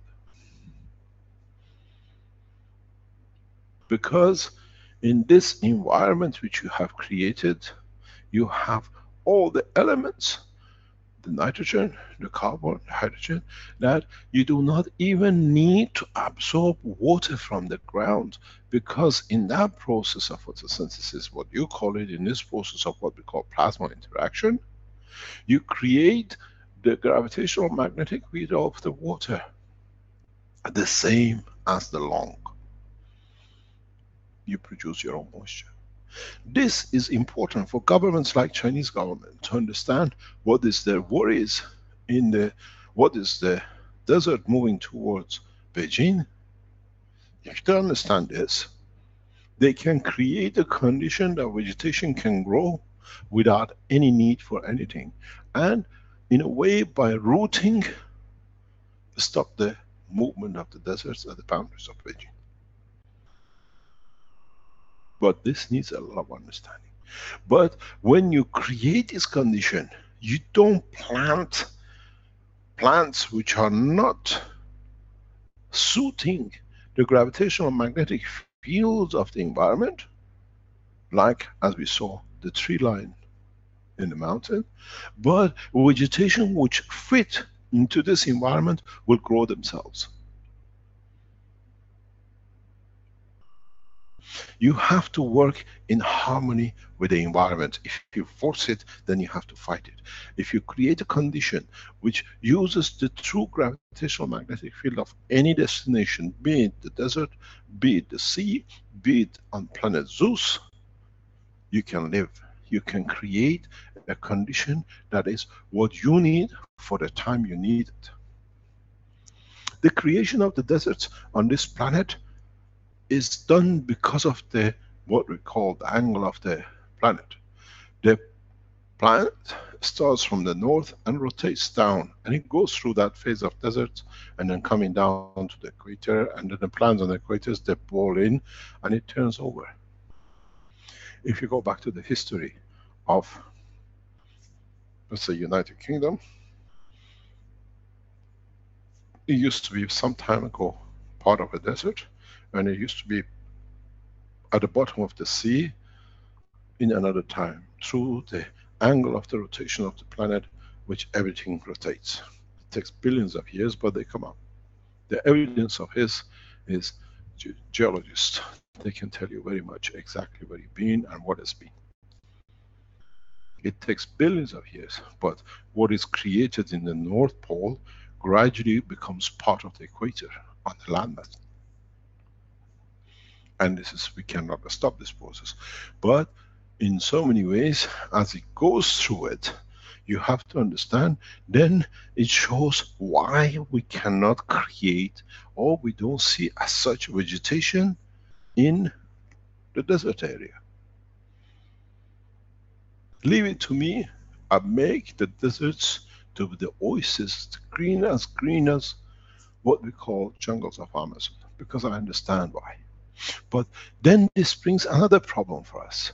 Where does then, if we do such a thing, will create a dynamic flow on the surface of the planet for the evolution and rotation of the magnetic field of the matters we call air? We need the hot and cold and the temperature difference to create this dynamic atmosphere that it guarantees life. And This planet has got used to it and it's adjusted itself in evolution. As it's happening slowly, it matches up itself. As I said before, without the dust from the deserts of Central Africa, there'd be no life, more or less, very limited life in the Atlantic Ocean.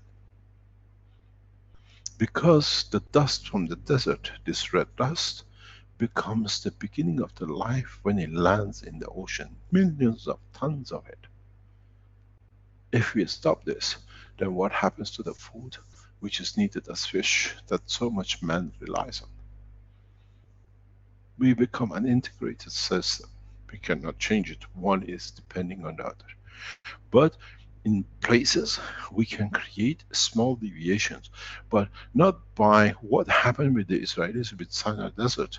Tarmac it, put a new soil on it, and put orange trees, and when you cannot control it, the whole thing goes collapsing. Read about the Jaffa orange, how the Israelis created it in the Sinai Desert after the 6-day war when they took the Sinai Desert. They grew oranges on a desert land because they tarmacked it and they put new soil and then they put plants. But when you cannot sustain it, then it goes back. But you can create conditions to sustain life, like in the borders of the Beijing, in what they call the deserts, which is moving on to Beijing. Then if you understand this, you can do the same anywhere in the universe. But you have to understand which way the fields are moving. We look into the deep space and we see what we call the darkness.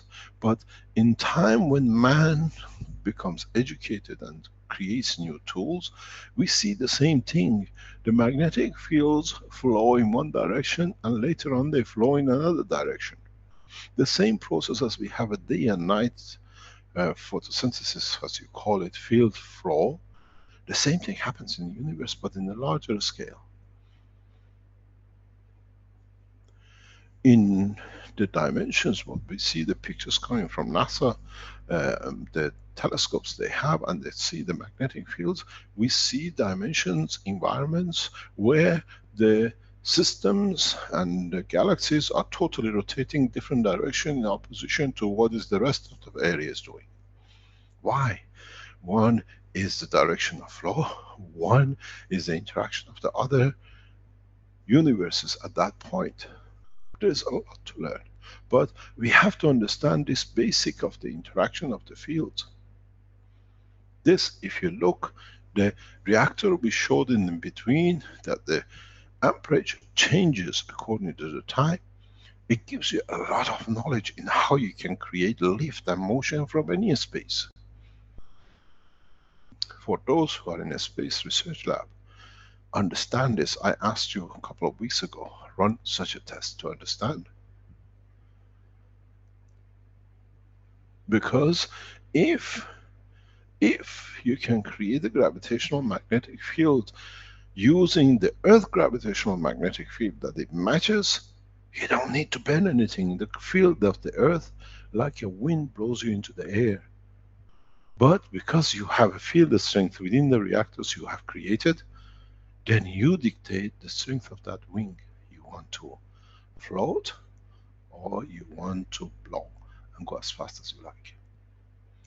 In the new science of space technology, you don't need to burn the fuel, because by adjusting the field strength you left, and you dictate how to and where to and how to blow in the winds of the environment. We've seen this clearly in what happened where Tom Sellers's went. Maybe now for the first time you understand how come the rest of the area is flattened by hurricane, but not the house of the mother of Tom.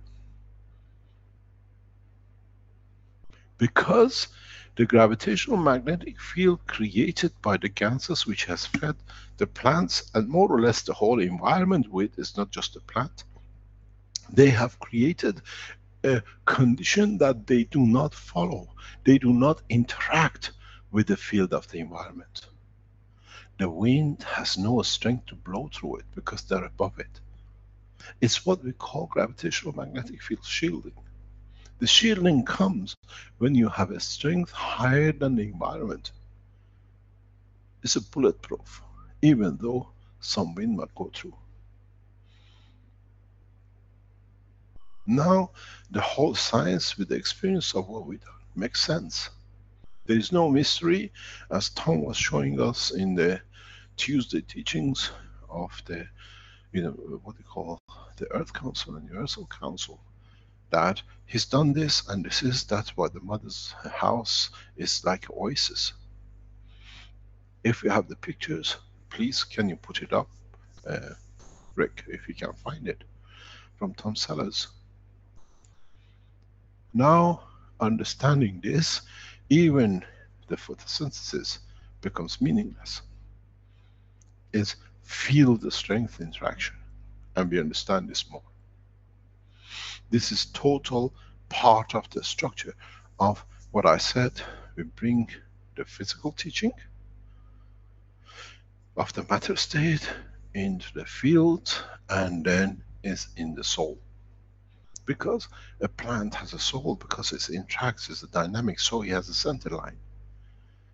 Why can we cut a tree, part of it, cut its wings, cut its leaves, cut its branches, and it still lives, and it gives more? It's a giver, because now it has directionalized its field. This is the beauty with the vertical people, because they have directionalized the stem of the tree. The trunk of the tree is the where I release my energy from whatever I accept collectively through my soul. This is why the trees have different shape and different structure. They decide from their soul, from inside, what environment I cover. I can go, because of the field strength I receive, all the way up, become a very tall tree. Or I have a composition which allows me not more than 10 centimeter field effect, I become a herb, a shrub. I create a condition according to the central point, that at certain points I need energy points for myself, that I can at certain points balance with the environment. I call them the fruits. The picture we see today, if you join the Tuesday teaching, you see it. This is the house of Tom Sellers' mother in the hurricanes which went through, flattened the whole of Caribbean this year. And nothing has happened to the garden. We have a video. Do you have access to the video of this, please? Yes, just a minute, I can bring that up. Yes, you got, this is the picture after the hurricane has gone over the island, and then 200 meters, if you have the picture of the other side of the 200 meters, beyond the boundary of the, what I call the heaven on the island, you see flattened trees, totally, within 100 meters, within a few yards from each other. Where the ganses, in a way, changing the environment has come in, has created this condition. It's not that everything just happened here. You see a circle where Tom, while he was in the island, in the last problem situation when they had a hurricane, he watered, planted the trees with CO2 and the ganses, and then he has created this. This is what was shown on the plasma video by Tom. And then you have pictures. If you have a picture of the hurricane area, beyond this circle you see, this is the oasis in the center of a disaster. And within few yards you see everything is flattened. Because now what I explained in the teaching today, it brings everything home. Now we understand why. Because we create a condition, that, you see, this is just, you see the hurricane line. That's it. At this line, everything has gone. and just come back in, you see life where the waters of the Gans has been used. This is a huge live research for scientists, world scientists, and this is it. This is outside the boundary of just water. There is no walls, there is no domes, there is nothing. Now, does the photosynthesis exist the way we explained, or we have to learn a new science? Addition to the science, plus what we know up to now. Because as I said, if we say everything has been wrong up to now, we become hypocrites of the past.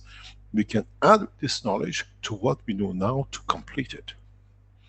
That's the difference in the desert of what's been created by the hurricane.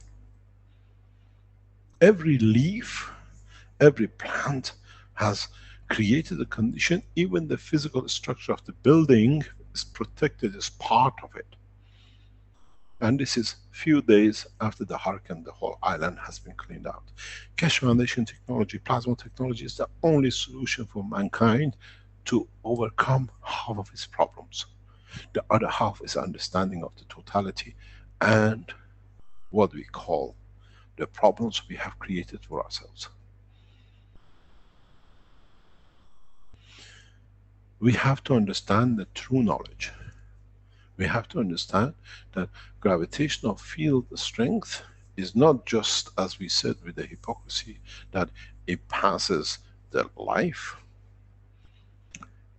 but it passes the whole environment of a life.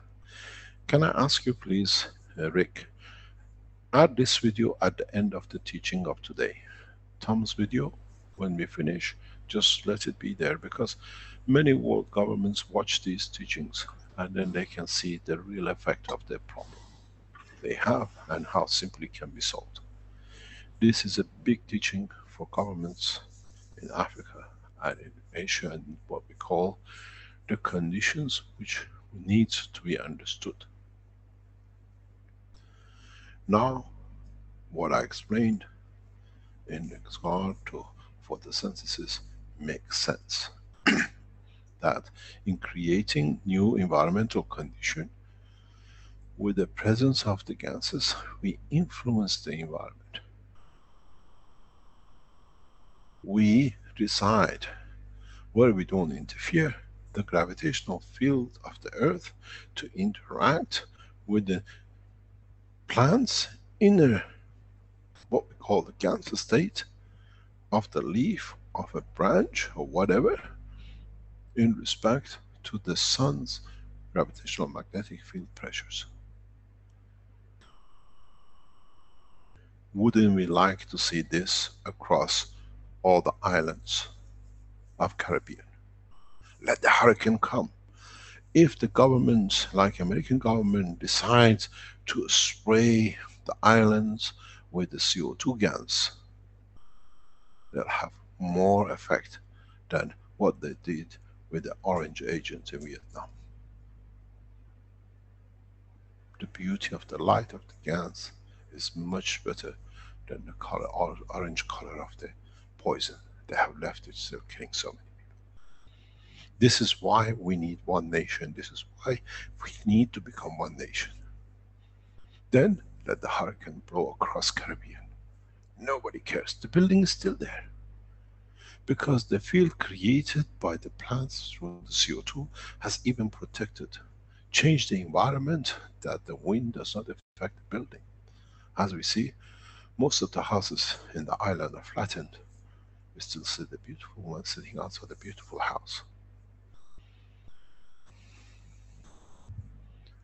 This is what we have to understand. This is what has to be understood by world governments. There is a need for peace, there is a need for becoming one nation. Not killing scientists on a dining table, like poison me, poison the guy who made the stems, and all by one misguided bunch of people who do not even deserve to be part of humanity. The scientist who would bring the changes has to be understood and supported, and not to be killed for them, for their knowledge to be put away. And it's all done. under one name, by one nation, and this will be stopped in the coming time. When we said the scientists are getting killed by Belgians, everybody laughed. He just thinks the guy took a poison, he had a brain hemorrhage. We've seen one after another. Now they become so bold that they kill the guy on the table. This will stop very soon, because the scientists are the messengers of the knowledge of physicality, as are the prophets of what became misguided soul of the man. And every single one of us is scientists, because it discovers something new, be it in our cooking, be it in our living, being on the machinery we work, every little bit we add to. So if one which gets known is got to be safeguarded, so is the rest of the man. We have to bring one nation, one planet, one race. That as a race of the man, now we understand more, we can bring the changes we're looking for. Show this video to your government.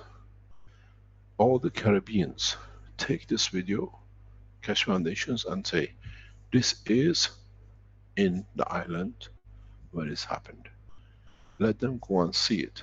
When we open a research center, we bring your governments to show, bring all the people of the governments, this is what it is, this is what's happened on the island, and it is not one tree, it's a garden of heaven. So why don't we do this across Caribbeans? Why don't we create the finances that we can spray the whole of island? We don't change much. We don't need to bring reactors and get, oh, I've discovered a way to change, move Harkins. You don't change. You create the environments, then what happened next year? What happened the year after? This process will stay with the island for years to come. We do pest control. This will create the condition of hurricane control, but leaving the rest of the what is needed through the hurricanes, through the change of the condition of life, but isolate places where it touches humanity.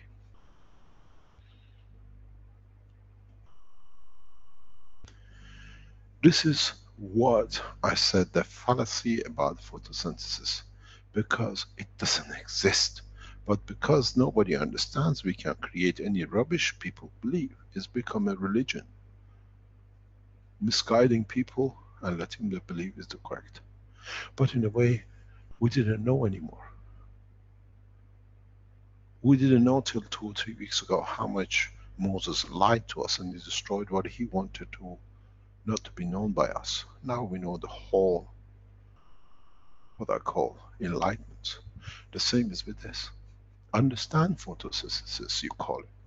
It's in fact is plasma synthesis. The plasma which interacts, now we understand the operation of the gans, we understand the operation of the internal leaves. If you look at the shape, at the color of a leaf on both sides is slightly different, because on this side, where you have the central line, it creates different fields which matches the carbon, and on the other side, it matches the oxygen. It absorbs and it releases according to the field strength. It's very much, as you all understand, you put a plate of copper and a plate of zinc. And then you brought a plate of iron in. Or you bring a plate of galvanized. Or you bring something else. You withdraw it, you still get CO2. You add to it a new nano coating, you get a different material. For those of you, especially in the factories, those of us who are setting up the manufacturing companies and the gas production systems, as we use 3 plates, you have to watch. Because if the field strength on one side of the plate towards the third plate is different than the other side, on one side you produce CO2, on one part You produce zinc oxide, or you might produce copper oxide.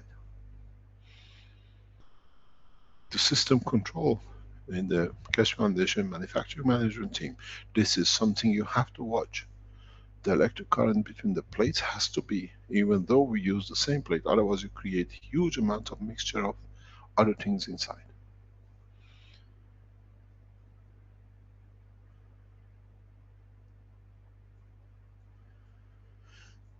This is part of the understanding. So one side of the plate is creating, for example, the condition for what we call photosynthesis of the carbon, while the other side is creating photosynthesis for the oxygen. One side of the plate is day operation, one side of the plate is night operation. In a control system management, when you're setting it up, make sure we understand the separation between the two sides of the plate. And if it cannot be controlled, it has to be two plates only. This is the beauty, how we use public teachings to teach our own scientists who work in different part of the sections, as you see in the space, the food and materials, the development of the factories and research development. Keshe Foundation has become a global structure and will influence the life of every man and living things on this planet, because we respect and we understand how to respect each other's physicality. Any questions?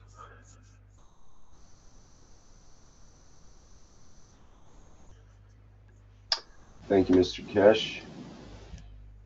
I would like to thank Tom Sellers for the beautiful job he's done, and I have put a request to speak to him that he becomes the head of Keshe Foundation Rescue worldwide, and I hope in time we'll see it, because what is done in the Caribbean is needed to be understood by all the things, and we should have the resources to support it to be done.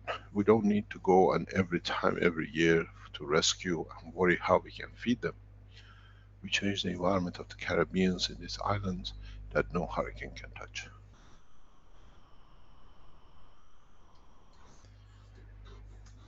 Let us see. Okay, we've got Klaus had his hand up there. Klaus Dieter, did you want to speak?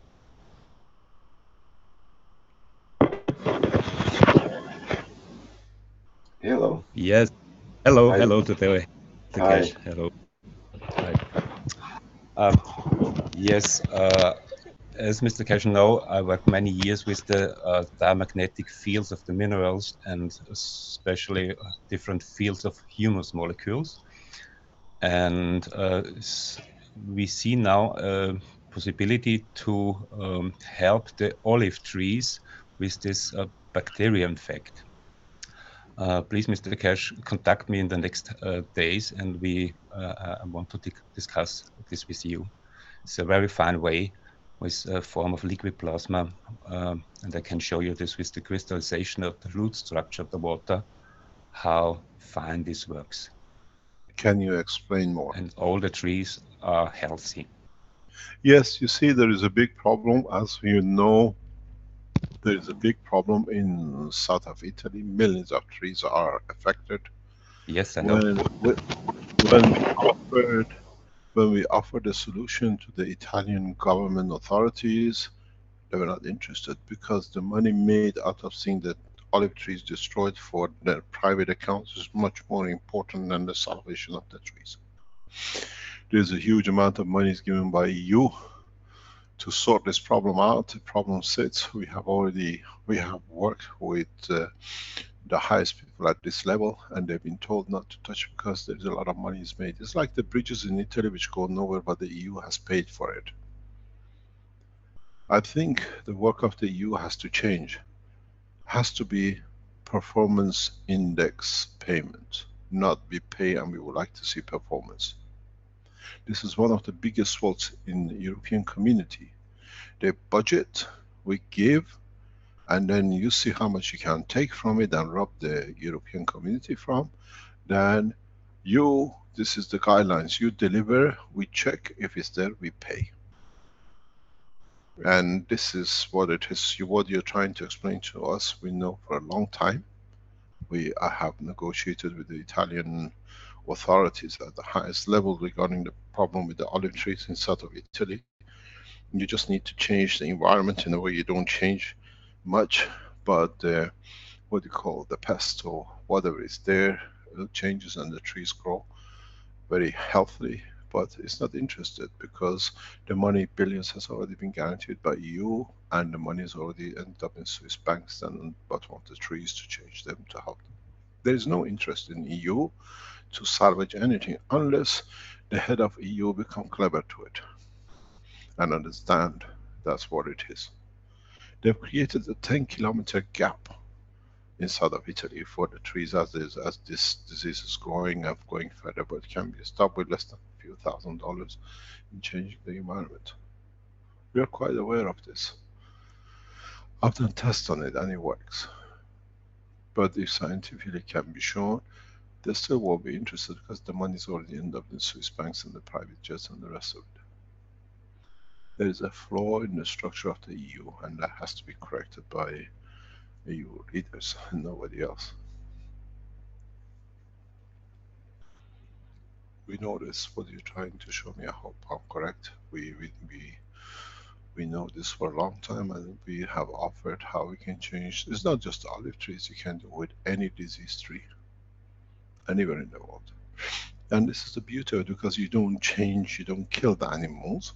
You create a condition where the pest is not suitable for them. They move to somewhere else if they can find somewhere else to move into. Is creating a condition that the life does not exist. But at the same time, it's a double-edged knife which we have to be very careful with. It cuts on both sides. With creating a new environment, do we invite new conditions, new pests, which could be more harmful or better for the plant? As I said, the life on this planet is a composite, and a very complicated composite. Every single cell in the body of the man is created under different conditions, gravitational, magnetic field, and we have trillions of cells in our body. So there are trillions of different conditions we have to understand. It's not all, we can't say, oh, everything we do is 100% correct and this is that. We have to understand our action has consequences. And if that consequence is good for the tree, or are we just trying to enforce and blind others that they don't see the others, we just got rid of this, but have we created a condition that another life is invited to take nest in the tree? The more correct we are with our own, as I said, the more in the teachings and in part of the testaments, if we judge our own conduct correctly, we don't need anybody else to judge us. If we understand, we have solutions, but these solutions cannot become problems for another creation and condition to create new creation, then we conduct ourselves correctly. The work of the foundation has to be 360 degrees, considering everything. Not to become narrow-minded that we are glorifying ourselves and become like the other ones, hypocrite.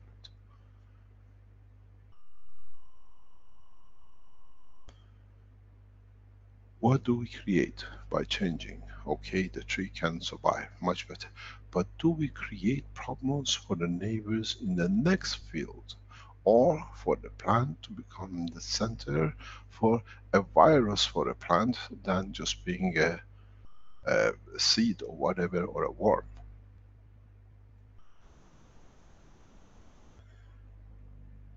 We have not understood that the plants get viruses too. And we have to understand the same as how we keep the growth of the plant. Is in the amino acid growth of the plant, the hydrogen moves up in elevating itself in the plasma field strength that creates a condition for the plant to grow vertically.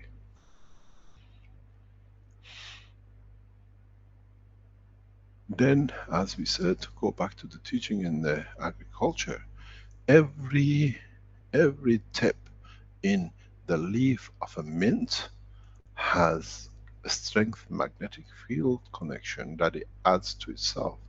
That's why herbs are different. They absorb more because of the total variation. Every single tip of a little nudge on the edge of a mint leaf creates its own specific condition to absorb from the earth. The collection of it makes a leaf of a mint. And then the collection of it in the what we call sp3 creates the smell of mint. When we use the CO2 to feed the mint, would the odor become stronger? Or would the strength of the meat now would be good for a certain disease? Because now it's not the mint anymore, it's elevated in a different strength, can match something else.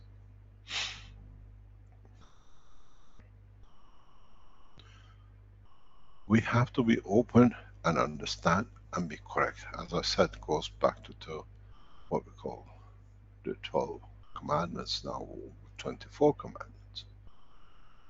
Be correct and not to be self-centered to judge that's what I do is correct. Look at the overall balance field into whose benefit it is, and is the benefit correct for everyone in the totality. Do we make a decision to spray all the islands with different combination of gases that they can stand a hurricane, but would that create new conditions for citizens of the islands? Would they become calmer? Would they need to gather more because now they become part of the structure of the environment? They are fed, they are calm. I was talking to one of the Keshe Foundation management team yesterday, and he said very nice thing, which is very pleasant, very correct. He says, do you know why us white Europeans attack or create all these wars and go to different continents and do everything? It's because we as white, as in Europe, we don't have enough food to guarantee. So we always worried about the next food. We don't have enough to guarantee the survival. So we invade other places. Where in Africa people are calm, they can go up the tree and get the thing and they're happy. They don't need to worry. It creates calmness inside them, which has a lot of truth into it. Goes back to what I said about United Kingdom. We have to see the consequences of this new technology, that it affects everyone the correct way and makes everybody happy the correct way. We know about this olive tree business. Giovanni can tell you, we have talked to the Italians 3 years ago, 2 3 years ago. Not interested because the money has come from EU and is already siphoned out. What I said to one Italian politician, the olive budget, olive tree saving budget of Italy is exactly the $4 billion payment of the Americans to the Bank of Russia during the Yeltsin time, arrived 9 o'clock in the morning to pay the miners, and at 12 o'clock appeared in Swiss bank accounts, and there was no 4 billion for the Russians to get fed.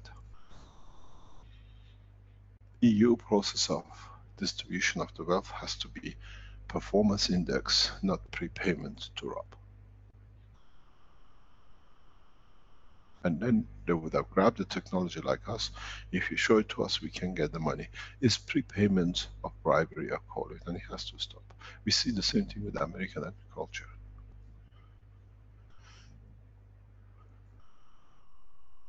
If you lived in Italy, like the way we do now, you see many bridges which go nowhere, many streets which end up nowhere. Because the EU has prepaid, they started and they robbed, went into whatever accounts, and the bridges are hanging in the middle of nowhere. Mr. Keshe, I have a question about that. Does that apply also for, say, a bomb-making factory? There's an incident that's come up that Italy is implicated specifically in the bombs that are falling in Yemen. and Yemen is one of the major catastrophes, and with the people there. We will deal with this. We will deal with this in the coming time in a very correct way. We will deal with this. I was thinking a bomb making factory should be an excellent opportunity to turn it into a Keshe technology factory and keep the people employed, but in a much different result in what they're doing. And perhaps they will be forced into a position like that. I expect sometime this year, if not in the next month or two, that this is going to happen, because I can't see this has come to life in the world, and I can't see it being tolerated. You got to understand a lot of politics behind these bombs which are manufactured in Italy, and the guns which are manufactured in Italy, and the Keshe Foundation is heavily involved in seeing to the end of this. We don't disclose anymore what we do. As you know, we travel the length and breadth of this planet to make sure of it, and this is one of them. This is what I said. We changed the gun factories into piano making. Well, that's exactly what I was going to say. You have a history of that in the sense you were involved with an actual factory that converted some of the wartime things into piano parts, or made pianos and whatnot. So this could be a great opportunity in a way. It is. These are what we see. People should not lose job, at least somewhere to go to spend their time to make something, by the positive way. The bomb making situation, which is used in Saudi Arabia, what do you call it, subcontinents I call it, it's all to do with the religious financing. All the bombs, all the bullets and the guns built and is used heavily into bombing the what they call Shia side of the Islam by the Sunni side is financed through Vatican. We are fully aware, we've seen the bank transfers, we are fully aware of it. Vatican is very annoyed with Keshe Foundation, the way we monitor the operation, we expose their work. There is something very interesting. Go back to something very interesting, the way we are affecting peace and peace process. Go back to before 3, 4, 5 weeks ago, when we exposed the operation in North Korea, that who was behind what and what was happening, and just look at the news in past 2 weeks. Suddenly out of nowhere, North Korea has opened peace talks with South Korea. Out of nowhere. This is a camouflage. This is a plan for a bigger plan, but we still see it. And as I said before, we are very effective in the political scene through the correct conduct.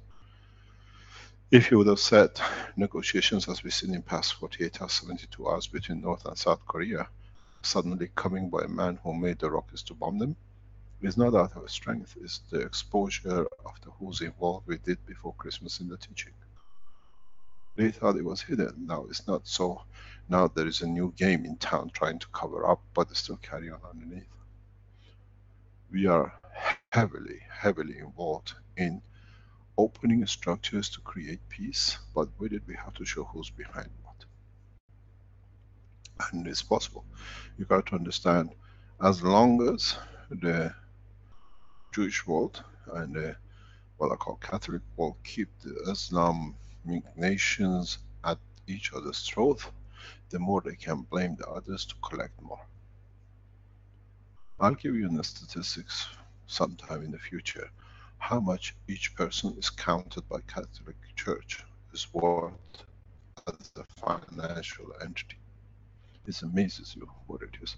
But yes, and these bombs, as you call it, made in Italy, are financed, because this war in Middle East, the way we see it, is planned, and stupid people, because they receive money in their bank accounts in Switzerland, are following it. This is not a war between the Islamic world, between Shia and Sunnis. This is the use of Islam by Vatican and Jerusalem to create war between them, to sell more, and then create a new dimension of control. We'll see, we have seen it, and we are working very hard to elevate their souls, because if you punish them, then they start something else. By elevating them and controlling and understanding, we can stop it. And this is what we are doing. And that's what I said, this is a job of the Universal Council and especially Earth Council to elevate the soul of these people. We are fully aware of the arm production in all the European nations. The problem with these things is, once one makes one and one thinks he's ahead of, the other one has to make to be able still to counterbalance. So it's double waste of energy in other nations trying to counterbalance what they made to destroy. 90% of the arm production now, electrical and advanced, is deterrents trying to have a better system.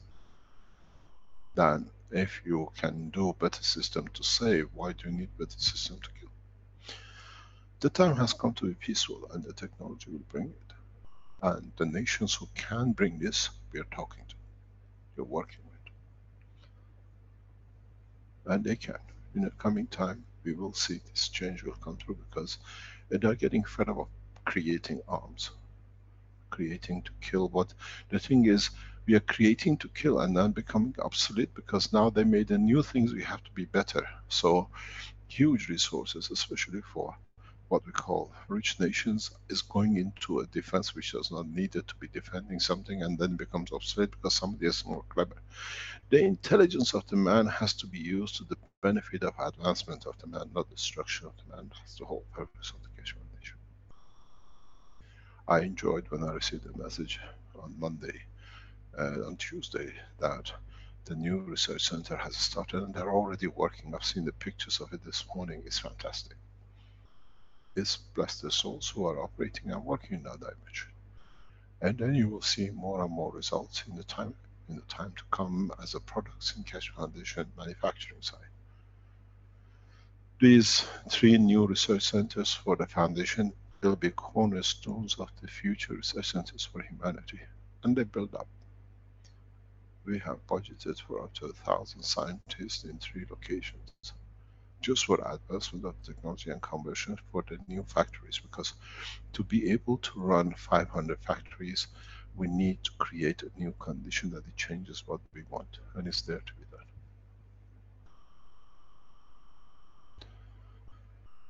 Any other question?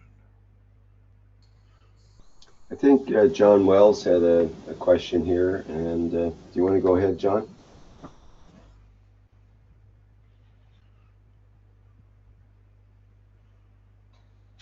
Yes, I've just come back, included in the panelists.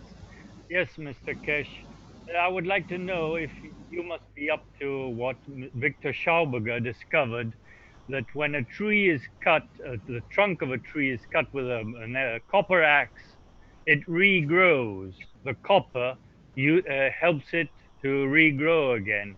And when it's done with a steel axe, it will never grow again. That's why he built, put up a factory making the tools for gardening made out of copper. There is an old say, as you know, I come from a farming background, and I remember I was told when I was young, if you want to end the life of a tree, hammer it with a copper nail. Depends what and how fast is the cutting. I looked at this some times ago, because I remember how come the copper nail is, because if you want to end a tree, there are a lot of trees which needs to be preserved or whatever, and they found a way around it. Just nail, copper nail to them, and the copper oxide, as it in a way oxidizes, become part of the gans of the tree, it changes its composition. But on the other side, the copper is part of the structure of the tree trunk in a way which doesn't mix with it. So the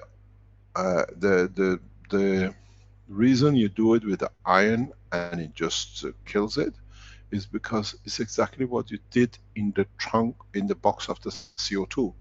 When you added galvanized sheet in, you start creating blood. The blood doesn't come because of the zinc alone. The composition of the zinc and other material covering the iron gives it the condition of CO2. When this iron exposes on its own, it leads to the creation of the blood. As long as it's CH3, it stays orangish color. When the metal exposed, it becomes blood color red at given spot.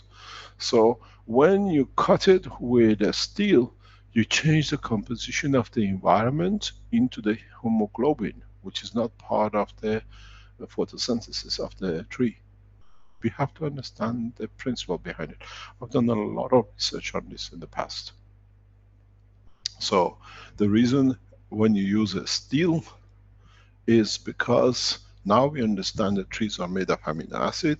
You create a condition of the blood flow as a hemoglobin, and hemoglobin does not fit into the structure of the plant, and that's why it dies. You put blood on it, as I call it, where a copper is part of the structure of the plant. Even though there is some iron is within the structure of some plants anyway, but you increase the field amount of it. You have to remember, when you cut, understand the whole process. When you cut, you create a heat. It's the Chinese pan, if you remember how you create nanotechnology. You cut, you trim a tree with a steel cut edge. It's just on the edge and it dies, and you see how it changes the color at the end of the cut. But when you cut a stem, you create a heat condition, which now you have a nano cutting particles of the steel with the amino acid, and you create a hemoglobin condition which doesn't fit into the life of a plant, which is different. That's the reason. Understand the process. You are well educated to understand it. Now you can explain it. Thank you very much. Thank you. I carry the knowledge of universe. It's just to understand how to apply it the correct way. It doesn't matter where in the universe you are. That comes to Krasmir's question in the chat. Mr. Keshe, how to open our soul or adjust it so it can accept and interact with the fields of the universe and teach our physicality to accept this process? Our soul already have access to it. We have denied it to our emotion, to our physicality. As simple as that. We are always waiting for physical confirmation, but our soul is already connected to the universal community. It's how we can get our physicality, because we are so physical, to understand, to accept, and live within its domain. Don't think just because you put the soul around some cells, you have isolated to itself. And remember, part of the teaching I said, the soul of the man, or the brain of the man, through its absorption and, in a way, attraction and repulsion, absorbs energy from the universe, where the physicality body of the man needs the dimension of the inertia matter state of the planet. Our soul does not need to be fed, but it needs the tuning from the physical part of the soul that it can interact with it. It's a leech which carries in its found a compromise for it to exist. But at the same time, it needs it to tune itself. In that sense, Pete had a question earlier that he'd like to ask if there's time, and seems to be. Is the heart the 14, you were talking earlier about the 12, 14, and 16 for the carbon, nitrogen, and oxygen. Yes, is the heart 14 and the two lungs 12 and 16, as they are different in size? So the flow is towards the smaller lung. Heart is 16. Heart carries a combination. The two lungs, the other, you mean? Sorry. Yes. What happened? Yes.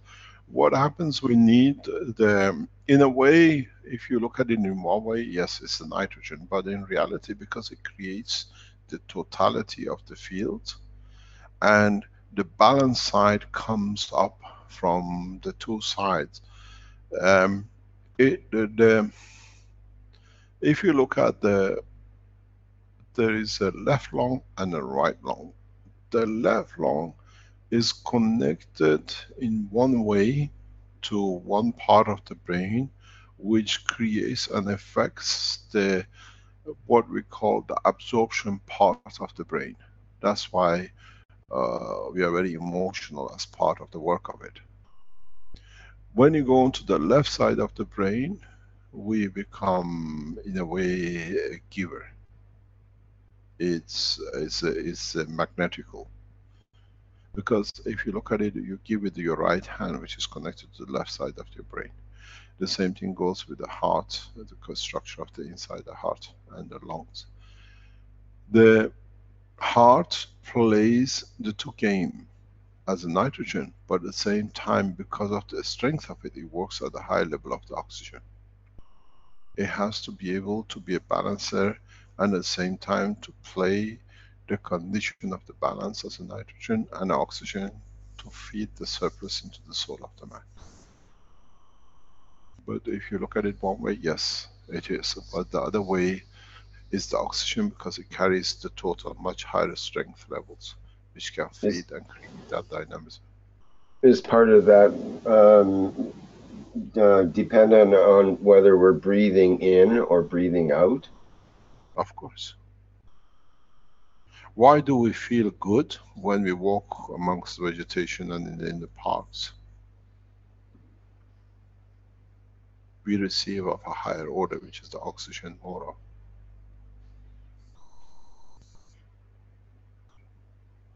It is part of how, this is why we have different behavior if we live in different environments of the height away from the central core of the plant. Why people who live in the mountains have such a behavior and people who live in the valleys have different behavior, because we are part of it. We just, when we talk about the photosynthesis, about the plants and the leaves, go back to past couple of weeks teachings, it does affect us the same as a human being. We are affected by these fields from the planet day and night. I explained that in the recent teachings. If you, why do we feel tired at night and we want to sleep, and why do we feel very exposed? Most of the accidents, according to the statistics by the police, happens in a given time in the early hours of morning, because it's exactly what we showed in the graphs. That's the time of the change from one to another. So now you have to change accordingly. So we are affected by this. Why do we feel tired at a certain given time? We were talking about the sleeping months in south of Italy, where people just fall asleep. This is all part of, it's not just when we are doing the photosynthesis with the plant, it's with us. We are a bigger gas container than a leaf.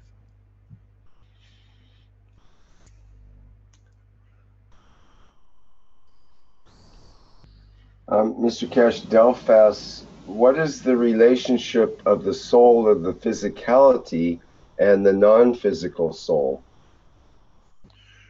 Soul of physicality is connected to one matter element, inertia connected, where our soul is a total collection of all the elements. One is central bank, one is the branches in each division. But they all send their surplus money back to the central bank to be kept, if you look at it that way.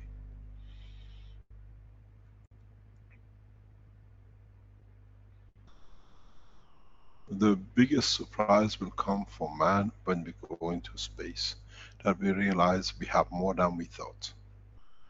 And we thank you, Earth, for giving us so much that we can survive throughout the universe.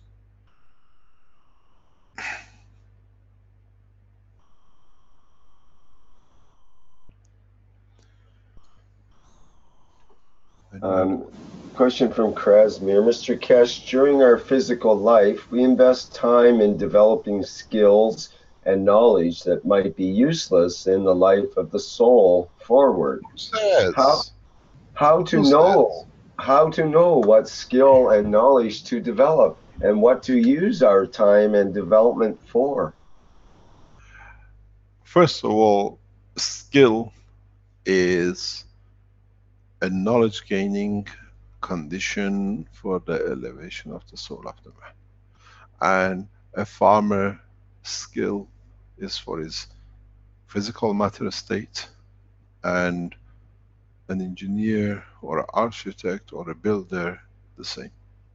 It doesn't change anything in their soul.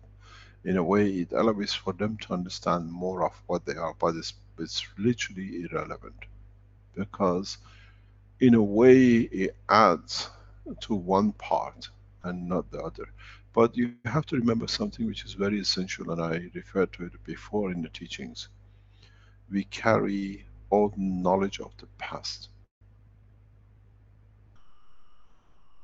from our ancestors in our RNA, or in the soul of the physicality.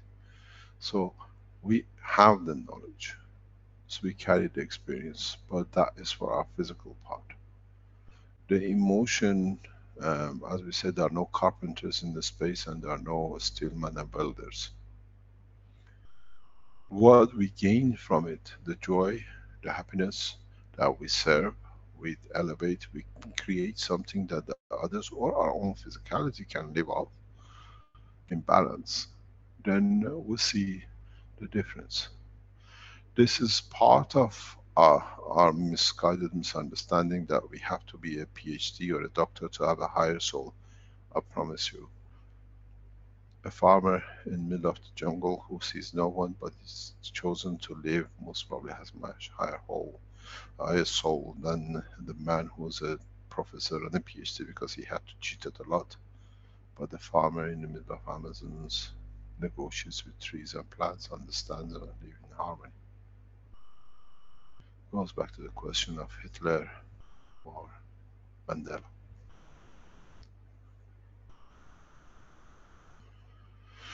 Shall we call it a day?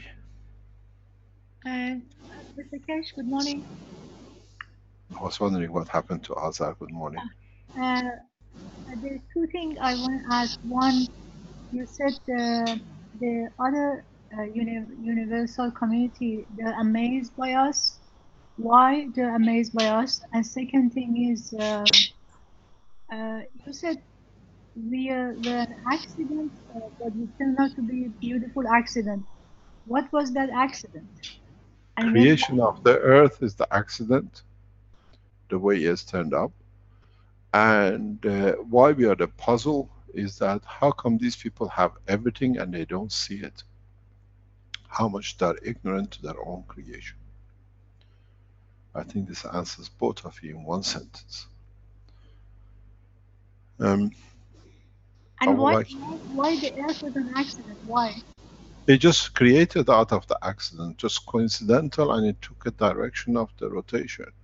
And that's what it is now. The way, you see, there is a very interesting point I raised for some scientists and they cannot answer at the moment. And we look at the long term, but at the moment human race look as a short term. I wonder if our annual time, we know in the Iranian culture we celebrate the Nowruz at certain given time and second. Was this rotation of the earth around the sun, that 365 days and so many seconds, 10 million years ago? Or did it have more seconds to it? We don't have enough history to collect this data, to have this data, but there is a way you can do it. And it'll show that our annual time is reducing by so much every so many million years. Because the closer we come, get pulled in by the sun, the shorter the circumference to rotate. And then the other effect is that because of the interaction of the fields of this planet, would the 24 hours will be 24 hours, or we can tune it to 24 hours, or in a million, 2 million years, it will be 23 hours and 59 minutes. Then it throws everything out of the scale which we set things up for. This is what it is. So we are created in that is accident. It's accident because what it means, the conditions have created it. It wasn't pre-planned, and so it is what it is, and we have to accept it and live with it. As the dinosaurs don't exist because we are closer. You see, the existence of the dinosaurs and big trees and big plants goes back to before, billions of years ago, because of the same thing as I explained by the photosynthesis. The tree line is the indication of the height of the animals who can exist. And as the pressure from the gravitational magnetic field of the sun becomes greater, does not allow growth of the taller trees and animals. It's simple as that. Now we understand our position, our height, our intelligence, whatever is dependent on the interaction of the field of this planet and the sun. The sooner we understand this, the sooner we find new technology, new dimensions in life. I have to be in a meeting, so I think we passed. It's nearly 12 o'clock. We've been here 3 hours. Right on. Thank you, Mr. Keshe. No problem. Yeah. As I said, Keshe Foundation is developing very fast in different directions, and we have a lot of things which is happening around us for what we call the progress and development of the foundation in every aspect. Please just understand the teaching of today, because as I said, the teachings are becoming much more intense. The teachings are becoming very, very direct, because we have taught for so long. In 2 weeks' time is exactly 4 years that we started 208 teaching. It's 4 years we have started the teaching so openly and so consistently, non-stop, thanks to Rick and all the Keshe Foundation management in the background. We don't stop, we carry on teaching. And it's got to the point that the governments have started taking notice of the evolution and development, and hesitance comes because of the negative publicity, but the negative publicity has been very good for us. As you're aware, we are still in what I call the nursery of the knowledge of the universe, and to get into the first class we need a lot more to learn. And please listen to the teaching, especially since 2 weeks before Christmas, and now in past 5 or 6 teachings we've taken a new course, and in that course we are entering into space technology in a very rapid way. I thank our research team in that. They're doing a lot of good work. Some of it they don't see, but on the other hand I don't teach because it has to be understood by them. The new research center with the food and materials, and the other research centers which is working with the energy and others. And I thank you all. Try to comprehend the essence of the knowledge, not to become a copycat, and then we develop very rapidly. Thank you very much for today. Please show that video of the Tom Sellers at the end after you close, so people see to understand all of it as he explains. Yes, I'm about to play that now. Thank you. I'll put the sound on so we hear him discussing it. Thank you very much. Have a good day. Thank you, Mr. Keshe, and we'll see you in the next workshop. Okay, that brings to a close the 206 Knowledge Seekers Workshop for Thursday, January 11th, 2018. And we'll end with the Tom Salas video here. Okay, I'll play that now.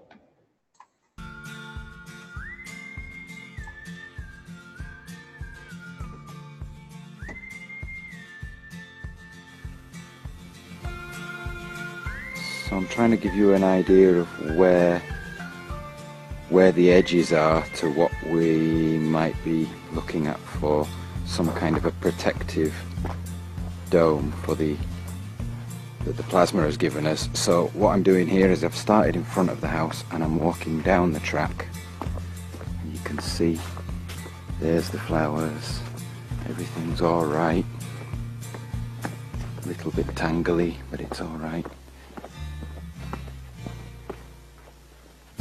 Beautiful.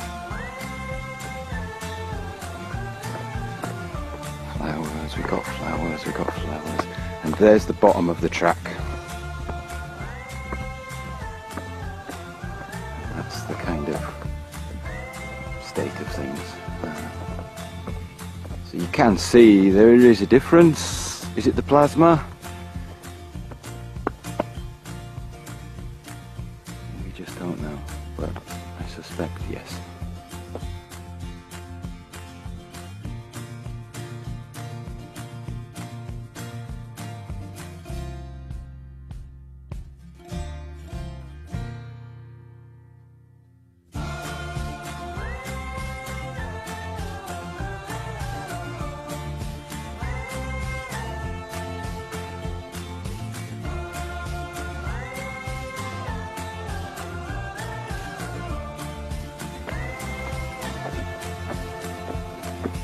Sure, it's a different vibration.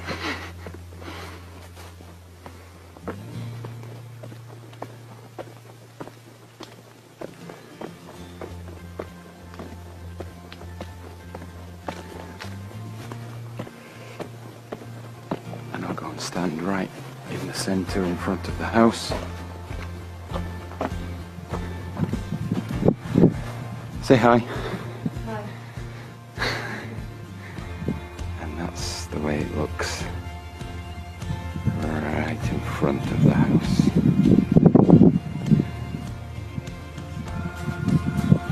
There's our beautiful mountains that were once green and then now brown. Right, here's the little shed that's intact, and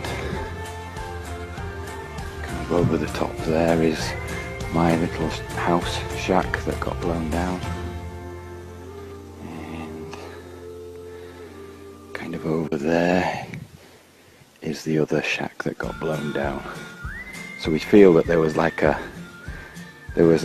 ring of, let's call it a ring of oasis around the house of a couple of 100 feet, and then there was an edge to that ring where things started to get a bit more vulnerable.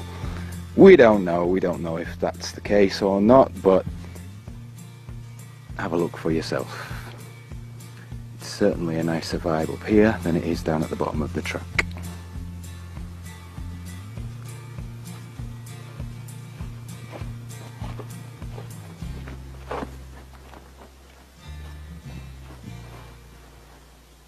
So here's the little bed that I was telling Carolina about. We've got pineapple, chardon bene, that's mulberry, that's moringa. What's that? Chinese cabbage. That's aubergine, spinach. I'm not sure what this one is. I've got basilic looking good, pineapple on the way, and somewhere in there, look, you can see there's a jar of plasma. Perhaps that helped that bed to stay intact through the hurricane. We don't know for sure, but maybe.